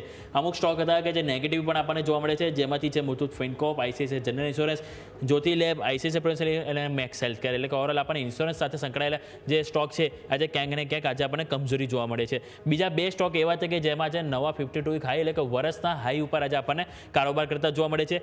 કોરોમંડલમ ઇન્ટરનેશનલ કે જેમાં આજે આપણને 3.5%ની તેજી જોવા મળી છે અને નજર કરીએ ચંબલ ફર્ટિલાઇઝર કે જ્યાં પણ આપણને 1.25%ની તેજી જોવા મળી છે. એટલે કે ઓવરઓલ ટ્રેન્ડ આજે આપણને સારી એવી જોવા મળી છે. એટલે સ્વાભાવિક છે કે હવે યસ એક એ પણ છે કે હવે જ્યારે 3 દિવસ આપણે જ્યારે બંધ છે માર્કેટ શનિ રવિ સોમ, એટલે જ્યારે મંગળવારે આપણે જ્યારે ઓપન થશે ક્યાંક ને ક્યાંક એક્સપેક્ટેશન તો આપણને એ જ જોવા મળશે કે કંઈક મોટા ઉથલ પાથલ સાથે જ આપણને એથી માર્કેટ ઓપન થતું જોવા મળી શકે. Yes right. ઉથલ પાથલ તો થશે પણ કેવી થશે એ કહેવું મુશ્કેલ છે, કેમ કે આ ટ્રમ્પ સાહેબના મૂડ ઉપર ડિપેન્ડ કરે છે બધું. આપણી સાથે જગદીશ ઠક્કર સર પણ જોડાઈ ચૂક્યા છે. જગદીશ સર, મારો અવાજ આવે છે તમને? સર, હમણાં જેમ યોમિકે કહ્યું તેમ અત્યારે અમદાવાદમાં, વડોદરામાં બધી જગ્યાએ જરા વરસાદી ઝાપટા, કમોસમી વરસાદ પડવાની શક્યતાઓ છે, એટલે માહોલ જરા બગડવાનો છે. માર્કેટની સ્થિતિ કેવી રહેવાની સર? ગુડ આફ્ટરનૂન યશ. માર્કેટની હાલત કેવી રહેવાની છે, વરસાદ આવશે કે નહીં એ આગાહી કોણ કરશે, ખરેખર વરસાદ પડશે તો શું થશે, ના પડશે તો શું થશે, આઈ થિંક એક જ વ્યક્તિને અમેરિકામાં પૂછવાની જરૂર છે. એની પાસે બધી વસ્તુનો જવાબ છે. મારી પાસે વસ્તુનો અત્યારે જવાબ બિલકુલ નથી, કારણ કે ઝાપટું આવશે કે ધોધમાર વરસાદ પડશે કે તડકો પડશે, એ જ્યારે કંઈક પણ એમનું ટ્વિટર પર એ કંઈક લખશે અને કંઈક પણ એનાઉન્સ કરશે ત્યારે તરત આપણને એનો અહેસાસ ઇમિડિયેટલી થઈ જશે. એટલે હવે તો લોંગ વીકેન્ડ છે 3 દિવસનો, કારણ કે આપણે હવે મંગળવારે મળીશું ફરીવાર, એટલે વચ્ચે 3 દિવસમાં શું થાય છે એ જોવાનું બાકી રહ્યું. આજનો દિવસ હવે અમેરિકામાં શું થાય છે. સૌથી મોટી ચિંતા મને એ છે કે ચીને 125% તારીફ સામે નાખી છે, રિટાલિએટ કર્યું છે. હવે એના પડઘા શું રીતે પડશે.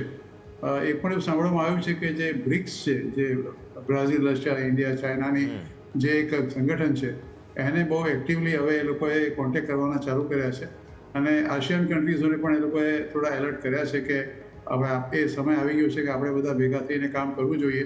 કારણ કે જો અમેરિકામાં આ જાતની તારીફનો ટેરર રહેશે તો આપણું સર્વાઈવલ બી મુશ્કેલ પડશે. ભારત જો કે અત્યારે એમાંથી ખાસ એટલું મોટું ઇફેક્ટેડ નથી. એનું કારણ માત્ર એક જ છે કે આપણે જે અમેરિકા સાથે વેપાર કરીએ છીએ એ પહેલાં 1 થી 10 જો તમે કન્ટ્રીઝના નામ તમે આપો તો આપણો નંબર 9મો કે 10મો છે. ચીન અને અમેરિકા વચ્ચે સૌથી મોટો વેપાર બિઝનેસ છે. લગભગ ચીન વર્ચ્યુઅલી એટ એન એવરેજ દર વર્ષે $450 થી $500 બિલિયન જેટલું એક્સપોર્ટ કરે છે અને સામે ઇમ્પોર્ટ જે કરે છે એનો આંકડો લગભગ $350-360 બિલિયન છે. અર્થાત કે ચીનનું આયાત ઓછી છે અને એક્સપોર્ટ વધારે છે. હવે 125 જેટલા ડ્યુટી પરથી કે 145 જેટલી ડ્યુટી પરથી ચીન માટે બિલકુલ પોસિબલ જ નથી કે એ અમેરિકામાં કોઈ પણ પોતાની વસ્તુ વેચી શકે અને એટલે એણે કોઈ નવા રૂટ શોધવા પડશે અથવા નવી કોઈક વાતચીત વાટાઘાટો કરવાનું ચાલુ કરવું પડશે. અત્યારે તેવું મને કશું દેખાતું નથી. તમે કહ્યું તે પ્રમાણે આ 3 દિવસમાં એટલે કે શનિ રવિ સોમમાં શું થાય છે એ કળવું બહુ મુશ્કેલ છે. પણ જ્યાં સુધી ભારતનો સવાલ છે ત્યાં સુધી મને એવું લાગે છે કે ભારતમાં જે ટોટલ ઇમ્યુનિટી અત્યારમાં દેખાય છે, જે BTA એટલે કે બાયોલેટરલ ટ્રેડ એગ્રીમેન્ટની અત્યારે પિયુષ ગોયલ સાહેબનો એક ઇન્ટરવ્યૂ હતો, એણે કીધું કે ઇન્ડિયા ફર્સ્ટ એ દેશ હિતમાં રાખીને જ આપણે દરેક વસ્તુ કરીશું. અને એમને એક જાતનો આશાવાદ પણ કર્યો કે સુંદરો લેટર જે 3 મહિનાનો ટાઈમ આપ્યો છે ત્યાં સુધીમાં તો કોઈને કોઈ રસ્તો આપણે શોધી કાઢીશું. એટલે ભારત અને અમેરિકા વચ્ચેના વેપારના સંબંધો છે ત્યાં સુધી હું નથી માનતો કે કોઈ બધી મુશ્કેલી પડે. હવે પ્રશ્ન માત્ર એ છે ચાઇના +1ની જે આપણે વાતો કરીએ છીએ એનો એડવાન્ટેજ ભારતને કેટલો મળે છે. હું શરૂઆત માત્ર તમે મોબાઈલ ફોનથી જ વાત કરીશ. આથી 3 થી 4 દિવસ પહેલા એપલનો જે મોબાઈલ ફોન અહીંયા ઇન્ડિયામાં બને છે એણે ચેન્નાઈથી લગભગ 600 ટન જેટલા મોબાઈલ એક્સપોર્ટ કરવા માટે ત્યાં કોમર્સ મિનિસ્ટ્રીને કહ્યું હતું કે આ ક્લિયરન્સમાં લગભગ 24 કલાક લાગે એવા છે, મને 6 કલાકમાં ક્લિયરન્સ કરી આપો, કારણ કે મારે 10મી એપ્રિલ પહેલાં આ બધા ફોન ત્યાં પહોંચાડવાના છે. 6 જેટલા કાર્ગો જે જહાજ હતા એટલે એરપ્લેન્સ હતા એને હાયર કર્યા હતા અને ચેન્નાઈથી અને શિપિંગની એણે બધી વ્યવસ્થા કરવાની આખી વ્યવસ્થા કરી two avoid that particular duty જે આપણે 26% લાગવાની હતી. એટલે તમે સમજી શકો છો કે આ ગભરામણ માત્ર આપણે નથી, અમેરિકાના જે ઉત્પાદક જે લોકો બીજા દેશમાં પોતે ઉત્પાદન કરે છે, વિયેટનામ છે, ચાઇના છે, સાઉથ કોરિયા છે કે તાઇવાન છે, જે પણ કંઈ કરતા હશે એમને બધી જગ્યાએથી આ ચિંતા બહુ અત્યારે બહુ એકદમ ઉપલા સ્તરે પહોંચી ગઈ છે. પણ અત્યારે 3 મહિનાની રિલીફ મળી છે. ફોર્ચ્યુનેટલી મને એવું લાગે છે કે જ્યાં સુધી ભારતનો સવાલ છે I think we will be least affected. On the contrary મને એવું લાગે છે કે જેવી રીતે આપણા ઓનરેબલ પ્રાઇમ મિનિસ્ટર કહે છે કે જ્યારે કોઈ પણ આપદા હોય એને અવસરમાં બદલો. આઈ થિંક એ સમય આવી ગયો છે કે આપણે આપદાને અવસરમાં બદલવાનો સમય આપણે આનો પૂરેપૂરો ઉપયોગ કરીએ. ડેફિનેટલી સર, પણ તમારી આ જે છેલ્લી લાઈન છે તેનાથી જ મારે આપણા ડોમેસ્ટિક ફેક્ટર્સ સમજવા છે, કેમ કે આ અઠવાડિયે ગવર્નર સાહેબે સંબોધન કર્યું હતું, એમણે વ્યાજદર ઘટાડી આપ્યા છે અને સાથે સાથે એમણે અમુક મોંઘવારીને લઈને અને ગ્રોથને લઈને પોતાનું પિક્ચર જે છે તે આપણા લોકો સમક્ષ મૂક્યું છે. જે કંઈ પણ આપણા લોકલ ફેક્ટર્સ છે એક ટાઈમ પર ગ્લોબલને બાજુ પર મૂકી દઈએ તો શું અહીંયા તમને કોઈ પેઇન પોઈન્ટ્સ કે બીજી કોઈ પ્રોબ્લેમ્સ દેખાય છે? બિકોઝ રિઝલ્ટ સિઝન એક બાજુ છે, એ આવશે એટલે ખબર પડશે જ આપણને કે શું થઈ રહ્યું છે, પણ મોંઘવારીની જ્યાં સુધી વાત છે, કન્ઝમ્પશનની વાત છે, લિક્વિડિટીના જે પ્રોબ્લેમ્સ હતા, LDRના પ્રોબ્લેમ્સ હતા, ગવર્નર સાહેબની કમેન્ટ્રીમાંથી શું ફાઇન પ્રિન્ટ તમે ડિરાઈવ કરી છે સર? યસ, તમે જુઓ તો કમેન્ટ્રી તો ખરેખર બહુ સારી હતી. એક તો વ્યાજના દરો ફરી બીજી વાર ઘટાડ્યા, 5% ઘટાડ્યો. પહેલી વાર 5% ઘટાડો ત્યારે હું માનું છું કે આમ જનતાને કંઈ બહુ ખાસ વિશેષ એમાંથી બહુ મોટો ફાયદો થયો નથી, કારણ કે આપણે બધા જાણીએ છીએ કે તમારા જેટલા બી લોનના જેટલા પણ વ્યાજના દરો છે એમાં કોઈ મોટો ઘટાડો થયો નથી. બીજી વસ્તુ એમણે જે સ્ટાન્સ ચેન્જ કર્યો ન્યુટ્રલમાંથી એકોમોડિટી, ના એ ટેકનિકલી તમે જુઓ તો જ્યારે આ સ્ટાન્સ ચેન્જ કરે છે ગવર્નર તો એના બે અર્થ થાય છે. નંબર 1 કે is at liberty to reduce the rate of interest further, અને સેકન્ડલી જે લિક્વિડિટી પમ્પિંગ કરવાની એમની જે પોતાની ક્ષમતા છે એ પણ લગભગ is getting a free hand. એટલે બે વસ્તુ એમને ઓટોમેટિકલી આ સ્ટાન્સ ચેન્જ કરવાથી મળી જાય છે, વિચ ઇઝ વેરી ગુડ. અત્યારે તો જો કે સરપ્લસ લિક્વિડિટી છે 1 લાખ 1.5 લાખ કરોડની, પણ જ્યારે પણ જરૂર પડે તો એ એમને કે એ રીતે કરી શકે છે. એટલે આ સ્ટાન્સ બહુ વખત પછી આઈ થિંક ઓલમોસ્ટ 21 મંથ્સ પછી એમણે આ ચેન્જ કર્યો છે. એટલે એને જ્યાં સુધી મોંઘવારીનો સવાલ છે એમને તમે જો કે દરેક ફિગર જે આપ્યા છે પણ છેલ્લો ફિગર તો 3.6%નો છે, અને જ્યારે એમને પોતાનો જે ટાર્ગેટ હોય કે 4% ±2%, તો મોંઘવારી તો એમના દ્રષ્ટિએ બિલકુલ કાબૂમાં રહેશે, એમાં કોઈ શંકા નથી. હા, માત્ર એક જ છે કે જે હવે 0.25% કટ કર્યો છે એ દરેક બોરોર્સ છે, જે પણ પ્રકારના બોરોવર હોય એ ચાલે કોઈ પણ જાતની લોન એમણે લીધી હોય, ઓટો લોન હોય, હાઉસિંગ લોન હોય કે અન્ય કોઈ લોન હોય, તો એમાં જો બધી બેન્કો એને પાસ ઓન કરે તો એક બહુ મોટું સરપ્લસ લોકોના હાથમાં આવી શકે એવું છે. અને સરપ્લસ આવશે તો તમે જાણો છો કન્ઝમ્પશનની થિયરી જે આપણા બજેટ વખતે કહેવામાં આવી હતી કે કેમ અમે ઇન્કમ ટેક્સના દરોમાં આટલો બધો ફેરફાર કર્યો છે just to boost the consumption. એટલે એ થિયરી પણ આમાં ચોક્કસ લાગુ પડશે. લેટ અસ હોપ કે બેન્કો આના પર ઇમિડિયેટ રિએક્ટ કરે. જ્યારે વ્યાજના દર વધારતા હતા ત્યારે મને યાદ છે કે 4 કે 5 દિવસમાં તમારા પર નોટિસ આવી હતી કે વ્યાજના દરો વધી ગયા છે, પણ જ્યારે વ્યાજના દરો ઘટે છે ત્યારે મહિનાઓ સુધી આપણે રાહ જોવી પડે છે. જે બિલકુલ. તો ઓવરઓલ આપણે વાત કરી અહીંયાથી જ આપણા ઓવરઓલ ભારતના ઇકોનોમીની સમજવાનો ટ્રાય કર્યો કે કઈ રીતે આપણને માર્કેટને અસર કરી શકે છે. પરંતુ આવો સ્ટોક સ્પેસિફિક પર નજર કરીએ તો એક સ્ટોક આપણે વાત કરવી જોઈએ, એ છે HCL. HL આપણે જોઈએ તો સારી એવી આજે આપણને 0.2% તેજી જોવા મળી. ઇવન આજે દરેક ડિફેન્સ સ્ટોક છે કે જે સારી એવી ખરીદારી આજે આપણને જોવા મળી હતી. પરંતુ HL આપણે વાત કરવી જોઈએ કારણ કે જોઈએ તો 0.2% તેજી. ઇવન આજે એક બ્રોકરેજ હાઉસ પણ આપણને અહીં અપડેટ આવવામાં આવ્યો હતો કે જેમાં મોતીલાલ ઓસવાલે પણ એમની તારીફ કરી છે ઓર્ડર બુકની. તેઓ કહી રહ્યા છે કે આ સ્ટોકમાં ખરીદી કરવી જોઈએ અને ટાર્ગેટ રૂપિયા તેઓ 5100 રાખી રહ્યા છે. એમનું કહેવું છે કે જીટ તરફથી જે એન્જિન મળવાના જે શરૂ થયા છે એ ઓર્ડર અહીંયાથી ઝડપથી પૂરા થશે અને એની ઇમ્પેક્ટ ક્યાંક ને ક્યાંક કંપનીની આજે આવક છે એમાં પોઝિટિવિટી જોવા મળી શકે. અને ઇવન આ જે કંપની છે કે આપણે સૌ કોઈને ખ્યાલ છે કે તેજસ ફાઇટર જેટ જેવા જે કંપનીને વારંવાર ઓર્ડર સરકાર તરફથી મળતો હોય છે. તો વરુણ સર તમારી પાસે હું આવીશ અને HL છે કે જેને ઓવરઓલ ફંડામેન્ટલી જોઈએ તો આ ઓર્ડર પાઇપલાઇન તો મજબૂત છે, તો હવે એક વખત ટેકનિકલી પણ જોઈ લઈએ સર કે હવે શું આપણને સંકેતો મળી રહ્યા છે સર. ડેફિનેટલી આપણે જોઈએ તો ટેકનિકલ લેવલ ઉપર સ્ટોકને સારો એવો સપોર્ટ મળી રહ્યો છે. રિસન્ટલી જ્યારે નવો પ્રચંડનો ઓર્ડર મળ્યો તો એ વખતે આપણે EMA 2050નું પોઝિટિવ ક્રોસઓવર દેખ્યું હતું અબો 4200ની ઉપર, અને પાછળથી માર્કેટના કરેક્શનના કારણે એમાં કરેક્શન આવ્યું, બટ EMA 50ના નીચે એને ક્લોઝ નથી આપ્યો, વિચ ઇઝ સ્ટ્રોંગ પોઈન્ટ હું એવું માનું છું. તો EMA 50 ઇટ ઇઝ અરાઉન્ડ 3850. તો ત્યાંના સ્ટોપર્સ સાથે ડેફિનેટલી સ્ટોકમાં આપણે ઇન્વેસ્ટમેન્ટ કરવું જોઈએ. ફર્સ્ટ રેઝિસ્ટન્સ આપણને 4800ની આજુબાજુ દેખાય છે અને મને લાગે છે કે બહુ જ ઓછા PSU છે કે જેમાં ડિફેન્સના અને રેલવેના PSUમાં વન ઓફ ધ સ્ટોક છે આ રહ્યો કે જેમાં કન્ટિન્યુઅસલી પોઝિટિવ ઓર્ડર બુકના ઓર્ડર્સ મળી રહ્યા છે. જે ઇન્ક્રિમેન્ટલ ગ્રોથ આવવો જોઈએ ઓર્ડર બુકમાં એ HLમાં આપણને દેખાઈ રહ્યો છે. તો મને એવું લાગે છે કે રેવન્યુ વિઝિબિલિટી બહુ ક્લિયર છે, તો અહીંયાથી ડેફિનેટલી આપણે એમાં ઇન્વેસ્ટ કરવું જોઈએ.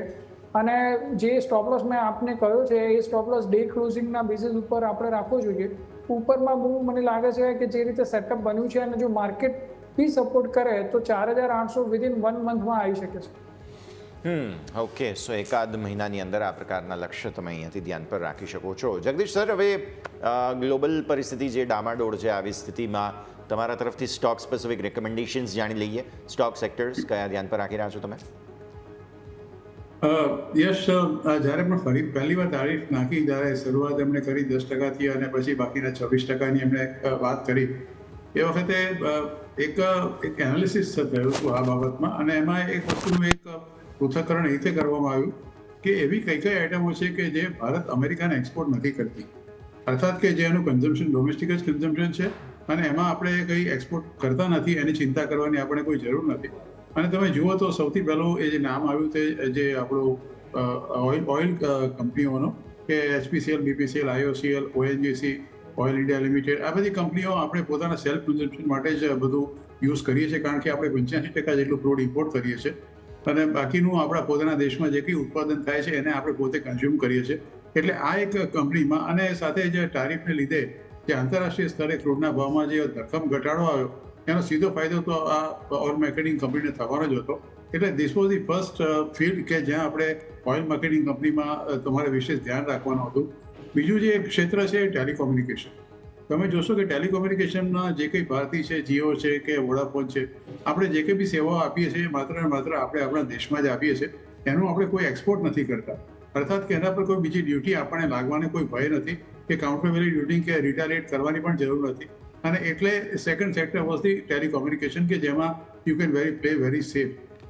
આ એક બીજી વસ્તુ હતી. ત્રીજી વસ્તુ એ હતી કે જે FMCG ગુડ્સ છે, જે આપણે મોટાભાગના જે ફોરેનની કંપનીઓ અહીંયા બનાવે છે અને ખાસ વિશેષ કરીને અમેરિકામાં એનું ખાસ વિશેષ એક્સપોર્ટ થતું નથી, એ કંપનીઓ પર વિશેષ ધ્યાન આપવાની જરૂર હતી, કારણ કે એને પણ કોઈ ટારિફનો ભય રાખવાની જરૂર નથી. આમ તમે ગણો તો અમેરિકાથી જે આપણે જે કંઈ પણ આપણે આયાત કરીએ છીએ એના 75% જેટલો ઇમ્પોર્ટ ડ્યુટી માત્ર 5%ની આસપાસ છે. આપણે રીબેલેન્સિંગ કે રીકેલિબ્રેટિંગ કરવાનું છે માત્ર 25% માટે. અર્થાત કે ભારત માટે બાયોલેટરલ ટ્રેડ એગ્રીમેન્ટ જ્યારે બી સહી થશે તો એટલો બધું મુશ્કેલી ભર્યો નહીં હોય જેટલો અત્યારે બીજા દેશો માટે કદાચ માથાનો દુખાવો થઈ ગયો છે. તમે તાઇવાન કે કોરિયા કે એ તરફ તમે જુઓ તો એ લોકોનો 65-70% જેટલો જે એક્સપોર્ટ છે એ લગભગ નોર્થ અમેરિકા અને બીજા યુરોપના દેશોમાં જાય છે. આપણા દેશમાં અત્યારે એવું નથી. આપણે ટોટલ જો પ્રોડક્શન આખા દેશનું તમે ગણો તો 85%થી 87% ઇઝ ડોમેસ્ટિક કન્ઝમ્પશન અને 12 કે 13% જેટલું જ આપણે એક્સપોર્ટ કરીએ છીએ, which includes each and every item. એટલે આપણે જે રીકેલિબ્રેટ કે રીઅલાઇન થવાની જરૂર પડશે, હું નથી માનતો કે એમાં આપણને કોઈ મોટી તકલીફ પડે. એટલે જે અત્યારે જાતની ગણતરી મોટાભાગના નિષ્ણાતો મૂકે છે, આપણા દેશના નહીં વિદેશના પણ મૂકે છે નિષ્ણાતો, કે ભારતને સૌથી મોટો એડવાન્ટેજ અત્યારે છે કે અત્યારે આ વસ્તુનો એમને એ પૂરેપૂરો લાભ ઉઠાવે. અને કદાચ China+1ની જે થિયરી કેટલા વખતથી આપણે ગણગણ કરીએ છીએ, મને એવું લાગે છે કે સમય આવી ગયો છે, કારણ કે આ બંને મહારથીઓ ચીન અને અમેરિકા સામસામે આવી ગયા છે. એટલે હવે આ ટ્રેડ વોરનો અંત શું આવશે મને ખબર નથી. અલબત્ત એના પરિણામ તો આખી દુનિયાને ભોગવવા પડશે, પણ જ્યાં સુધી શોર્ટ ટર્મના કંઈક ઇમ્પેક્ટ જે છે એ ભારત માટે કદાચ ફેવરેબલ ચોક્કસ પુરવાર થાય. ઓકે, તો ઓવરઓલ આપણે વાત થઈ સેક્ટર સ્પેસિફિક કે જ્યાં તમારે સૌ કોઈનું ફોકસ હોવું જોઈએ. પરંતુ આવો નજર કરીએ તો આજે આપણને માર્ચ મહિનાનો જે એમ્ફી તરફથી રિપોર્ટ પણ સામે આવ્યો હતો મ્યુચ્યુઅલ ફંડ ડેટાનો, કે એમાં આપણે નજર કરીએ તો જે SIP ઇન્ફ્લો છે ફેબ્રુઆરી કરતાં ક્યાંક ને ક્યાંક થોડો ઘટ્યો છે. સામે નજર કરીએ તો ખાસ કરીને નેટ ઇક્વિટી ઇન્ફ્લો એ પણ ઘટ્યો છે ફેબ્રુઆરી કરતાં માર્ચમાં. ટોટલ AUM વધ્યું છે, પરંતુ એમાં આપણે નજર કરીએ તો એક સ્મોલ કેપ ફંડ છે કે જ્યાં થોડો ઇન્ફ્લો વધ્યો છે, લાર્જ કેપ મિડકેપમાં થોડો આઉટફ્લો આવ્યો છે. નજર કરીએ ELSS ફંડ, ત્યાં થોડી ખરીદારી જોવા મળી. કારણ હતું કે માર્ચ મહિનો FIનું જે ટેક્સ સેટલમેન્ટ એના કારણે લોકો ખરીદી કરતા હોય છે. ન્યૂ ફંડ ઓફર, ત્યાં પણ આપણે જોઈએ તો થોડી ખરીદારી જોવા મળી છે. પરંતુ ઓવરઓલ જોઈએ તો જે ઇક્વિટી સાથે જોડાયેલા જે પણ મ્યુચ્યુઅલ ફંડ છે આપણને નહીં માત્ર માર્ચમાં, પરંતુ જો ફેબ્રુઆરી અને જાન્યુઆરી સાથે કમ્પેર કરશું તો ત્યાં પણ આપણને થોડો ઘટાડો જોવા મળ્યો છે. તો વરુણ સર, ઓવરઓલ આ જે મ્યુચ્યુઅલ ફંડનો જે ડેટા આવ્યો એને એક વખત આપણે કમ્પેરાઇઝ કરવો જોઈએ. અને સાથે હવે સ્વાભાવિક છે કે જ્યારે જાન્યુઆરીથી માર્ચ આ જે ત્રિમાસિક છે એ AMC માટે પણ ક્યાંક ને ક્યાંક થોડુંક નકારાત્મક જોવા મળી શકે, કારણ કે લોકોએ SIP કરવા કરતાં લોકોએ વધારે ઉપાડવાના વધારે ઇન્ટરેસ્ટ દર્શાવ્યો છે. તો સર, કઈ રીતે આપણે જે AMCનું જે સિઝન આવશે Q4નું પરિણામ એને આપણે જોવું જોઈએ સર? વ્યોમિક, આ મિક્સ ડેટા છે. ખાસ કરીને આપણે જોઈએ ને તો વસ્તુ એવી હતી કે રિસન્ટલી આપણે જોયું તો NFO બહુ વધારે આવ્યા હતા, અને ખાસ કરીને મોટી AMC દ્વારા NFOમાં સારા એવા ફંડ કલેક્ટ કરવામાં આવ્યા હતા. તો બિકોઝ ઓફ ધેટ રીઝન આપણે જોતા હતા કે નેટ ઇન્ફ્લો 40,000 કરોડની અરાઉન્ડ આપણને જાન્યુઆરી અને ડિસેમ્બર આજુબાજુ જોવા મળ્યો હતો. બટ હવે NFOની સંખ્યાના અભાવના કારણે બી આપણને ઇન્ફ્લોમાં થોડાક ઘટાડા જોવા મળે છે. સેમ એઝ વેલ માર્કેટની કન્ડિશન પણ બહુ જ ખરાબ હતી, તો એના કારણે જે રિટેલ ઇન્વેસ્ટર છે એ થોડો કોન્ફિડન્ટ નહોતો માર્કેટમાં ઇન્વેસ્ટ કરવા માટે.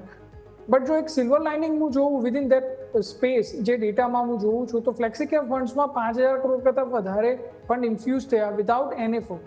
સો ઇટ ઇન્ડિકેટ્સ કે ભાઈ રિટેલ ઇન્વેસ્ટરનો કોન્ફિડન્સ એટલો બધો પણ ડગમગાયો નથી કે બિલકુલ ઇન્ફ્લો ઓછા થઈ ગયા.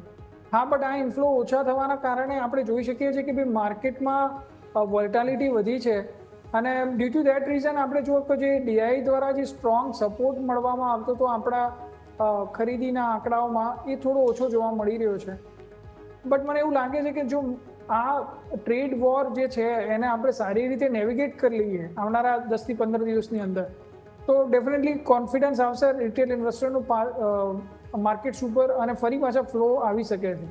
સો હાલ પૂરતા ફ્લોના અભાવના કારણે આપણે માર્કેટમાં વોલેટાલિટી પણ જોઈ રહ્યા છીએ, અને સ્પેસિફિકલી ખાસ કરીને સ્મોલ ઓર મિડ કેપમાં ફ્લો હજી પણ જળવાઈ રહ્યા છે. મિડ કેપનો જો તમે આંકડો જોશો તો 4,000 કરોડ કરતાં વધારે ઇન્ફ્લો આવ્યો છે. તો એ એક થોડો પોઝિટિવ આઈ થિંક વ્યૂ આપણે લઈ શકીએ છીએ, કે જેના કારણે MFનું જે સ્મોલ કેપનું યુનિવર્સ છે એ સ્ટોક્સને નીચેના પ્રાઇસ ઉપર સારો સપોર્ટ મળશે. સો જે MF ફેવરિટ સ્મોલ કેપ છે એ આપણે ધ્યાનમાં રાખવા જોઈએ, જ્યાં આગળ આપણને નીચેના પ્રાઇસ ઉપર સારા MF તરફથી સારી એવી ખરીદી જોવા મળશે, અને પછી આપણે એમાં સારા રિટર્ન બી જોઈ શકીએ છીએ. જી, ઓકે. તો ઓવરઓલ આપણે વાત થઈ મ્યુચ્યુઅલ ફંડના ડેટાને લઈને, પરંતુ હવે વાત કરીએ પરિણામ સિઝનની. તો જગદીશ સર, આપણે જોઈએ તો જે સિઝન શરૂઆત થઈ ગઈ, અને એ પણ આઈટીની દિગ્ગજ કંપની TCSથી. Q3 સિઝન જોઈએ સર તો આઈટી માટે ક્યાંક ને ક્યાંક થોડીક નેગેટિવિટી જોવા મળી હતી. હવે Q4ની શરૂઆત પણ સર TCSએ જે અનુમાન હતું માર્કેટમાં એનાથી થોડાક કમજોર પરિણામ આપે છે. આજે જોઈએ તો સ્ટોક નેગેટિવિટી સાથે બંધ થયો છે. હવે શું આ જ અપેક્ષા બાકીના સેક્ટર સાથે પણ, સેક્ટરના જે સ્ટોક છે એટલે કે આઈટી સ્ટોક જે પણ છે એની સાથે પણ સર શું આ જ એક્સપેક્ટેશન રાખવી જોઈએ કે ક્યાંક ને ક્યાંક આપણને પ્રેશર જોવા મળે? કારણ કે આપણે આઈટીમાં આપણે જો TCSમાં જોઈએ એમની આવક, ડોલર આવક બંને 1% ઘટ્યા, માર્જિન પણ પ્રેશરમાં આવ્યા છે, અને એમની જે ઓર્ડર બુક છે એટલો કોઈ ખાસ ગ્રોથ એટલો નથી જોવા મળ્યો. હા, એમની મેનેજમેન્ટની જે કોમેન્ટ્રી હતી એ પોઝિટિવ હતી, પરંતુ હાલ જે નંબર આવે છે એ ક્યાંક ને ક્યાંક નેગેટિવિટી છે. તો સર ઓવરઓલ આઈટી સેક્ટરનો આપણે કઈ તો વ્યૂ લેવો છે? એક બાજુ ગ્લોબલ અનસર્ટેનિટી છે US તરફથી, એટલે આઈટી સેક્ટર છે કે બધી બાજુથી સર એમ કહી શકાય કે વંટોળ એમની સાથે ભેગો થયો છે. તો સર કઈ રીતે આપણે વ્યૂ લેવો છે આઈટી સેક્ટરનો સર? ઇન્ફોર્મેશન ટેકનોલોજીના જેટલા બી દિગ્ગજ છે, ટાટા કન્સલ્ટન્સી સર્વિસ છે, ઇન્ફોસિસ છે, વિપ્રો છે, એસીઓર ટેકનોલોજી છે, કોપોસ છે, તમે કોઈ પણ કંપનીના તમે નામ લો તો એ લોકોનો લગભગ 50 થી 60-70% જેટલો બિઝનેસ નોર્થ અમેરિકા સાથે છે. અને જ્યારે નોર્થ અમેરિકા સાથે આ લોકોનો બિઝનેસ હોય તો ડેફિનેટલી એમાં ચિંતાનું કારણ તો હોય જ છે. બે વસ્તુને કારણે, કારણ કે જે અત્યારે ટેરિફ પર ચાલુ થઈ છે ચાઇના સાથે, અને એને કારણે અમેરિકામાં એક મંદી આવવાની પૂરી શક્યતા છે એવી મોટાભાગના નિષ્ણાતો માને છે. કદાચ આપણે એવું કહીએ છીએ કે અત્યારે બે દેશો વચ્ચેનો વેપાર, અત્યારે ચીન અને અમેરિકા વચ્ચેનો વેપાર છે, જે ટોટલ ગ્લોબલ ટ્રેડ છે, both of them put together represent about 45 to 50%. એટલે કે આ એક નાની સૂની ટ્રેડ વોર નથી. જ્યારે પણ આ જાતનું પરિસ્થિતિનું નિર્માણ થાય ત્યારે મોટાભાગના જે કંપનીઓ, જે ખાસ કરીને ટેકનોલોજી કંપની છે, એને જે કંઈ બી ઓર્ડરો મળતા હોય છે એ ઓર્ડરો એ કંપનીઓ મોટાભાગે જ્યારે આ જાતની પરિસ્થિતિ આવે તેને સડનલી એક્ઝિક્યુશનમાંથી હોલ્ડ પર રખાવી દેતા હોય છે. કેન્સલ નથી કરતા હોતા પણ હોલ્ડ પર રખાવી દેતા હોય છે. અને જ્યારે હોલ્ડ પર રખાવે ત્યારે તમે સમજી શકો છો કે જ્યારે બિલિયન્સ ઓફ ડોલર્સના ઓર્ડર હોય અને અચાનક પર હોલ્ડ પર રખાવે તો જે કંપનીઓ એક્ઝિક્યુટ કરવા માટે લગભગ તૈયાર હોય છે અથવા તૈયારી થઈ ચૂકી હોય છે એ લોકોને બહુ મોટી મુશ્કેલીનો સામનો કરવો પડતો હોય છે. અત્યારે એક બીજો ફાયદો પહેલાં હતો કે જ્યારે રૂપિયો નબળો પડ્યો ડોલરની સામે અને ડોલર ઇન્ડેક્સ જ્યારે મજબૂત હતો ત્યારે આપણો રૂપિયો ખાસો એવો નબળો હતો. તે જે કોઈ કંપનીઓએ જે એગ્રીમેન્ટ સહી કર્યા છે નોર્થ અમેરિકા સાથે in terms of the dollar terms, એ લોકોને તો એક મોટો ફાયદો હતો રૂપી ડેપ્રિશિએશનનો. કારણ કે જ્યારે સહી કર્યા ત્યારે ભાવ 84 કે 82 કે 83 હતો અને જ્યારે એ લોકોનો ઓર્ડર એક્ઝિક્યુટ થયો ત્યારે રૂપિયાનો ભાવ 87-88 રૂપિયા હતો.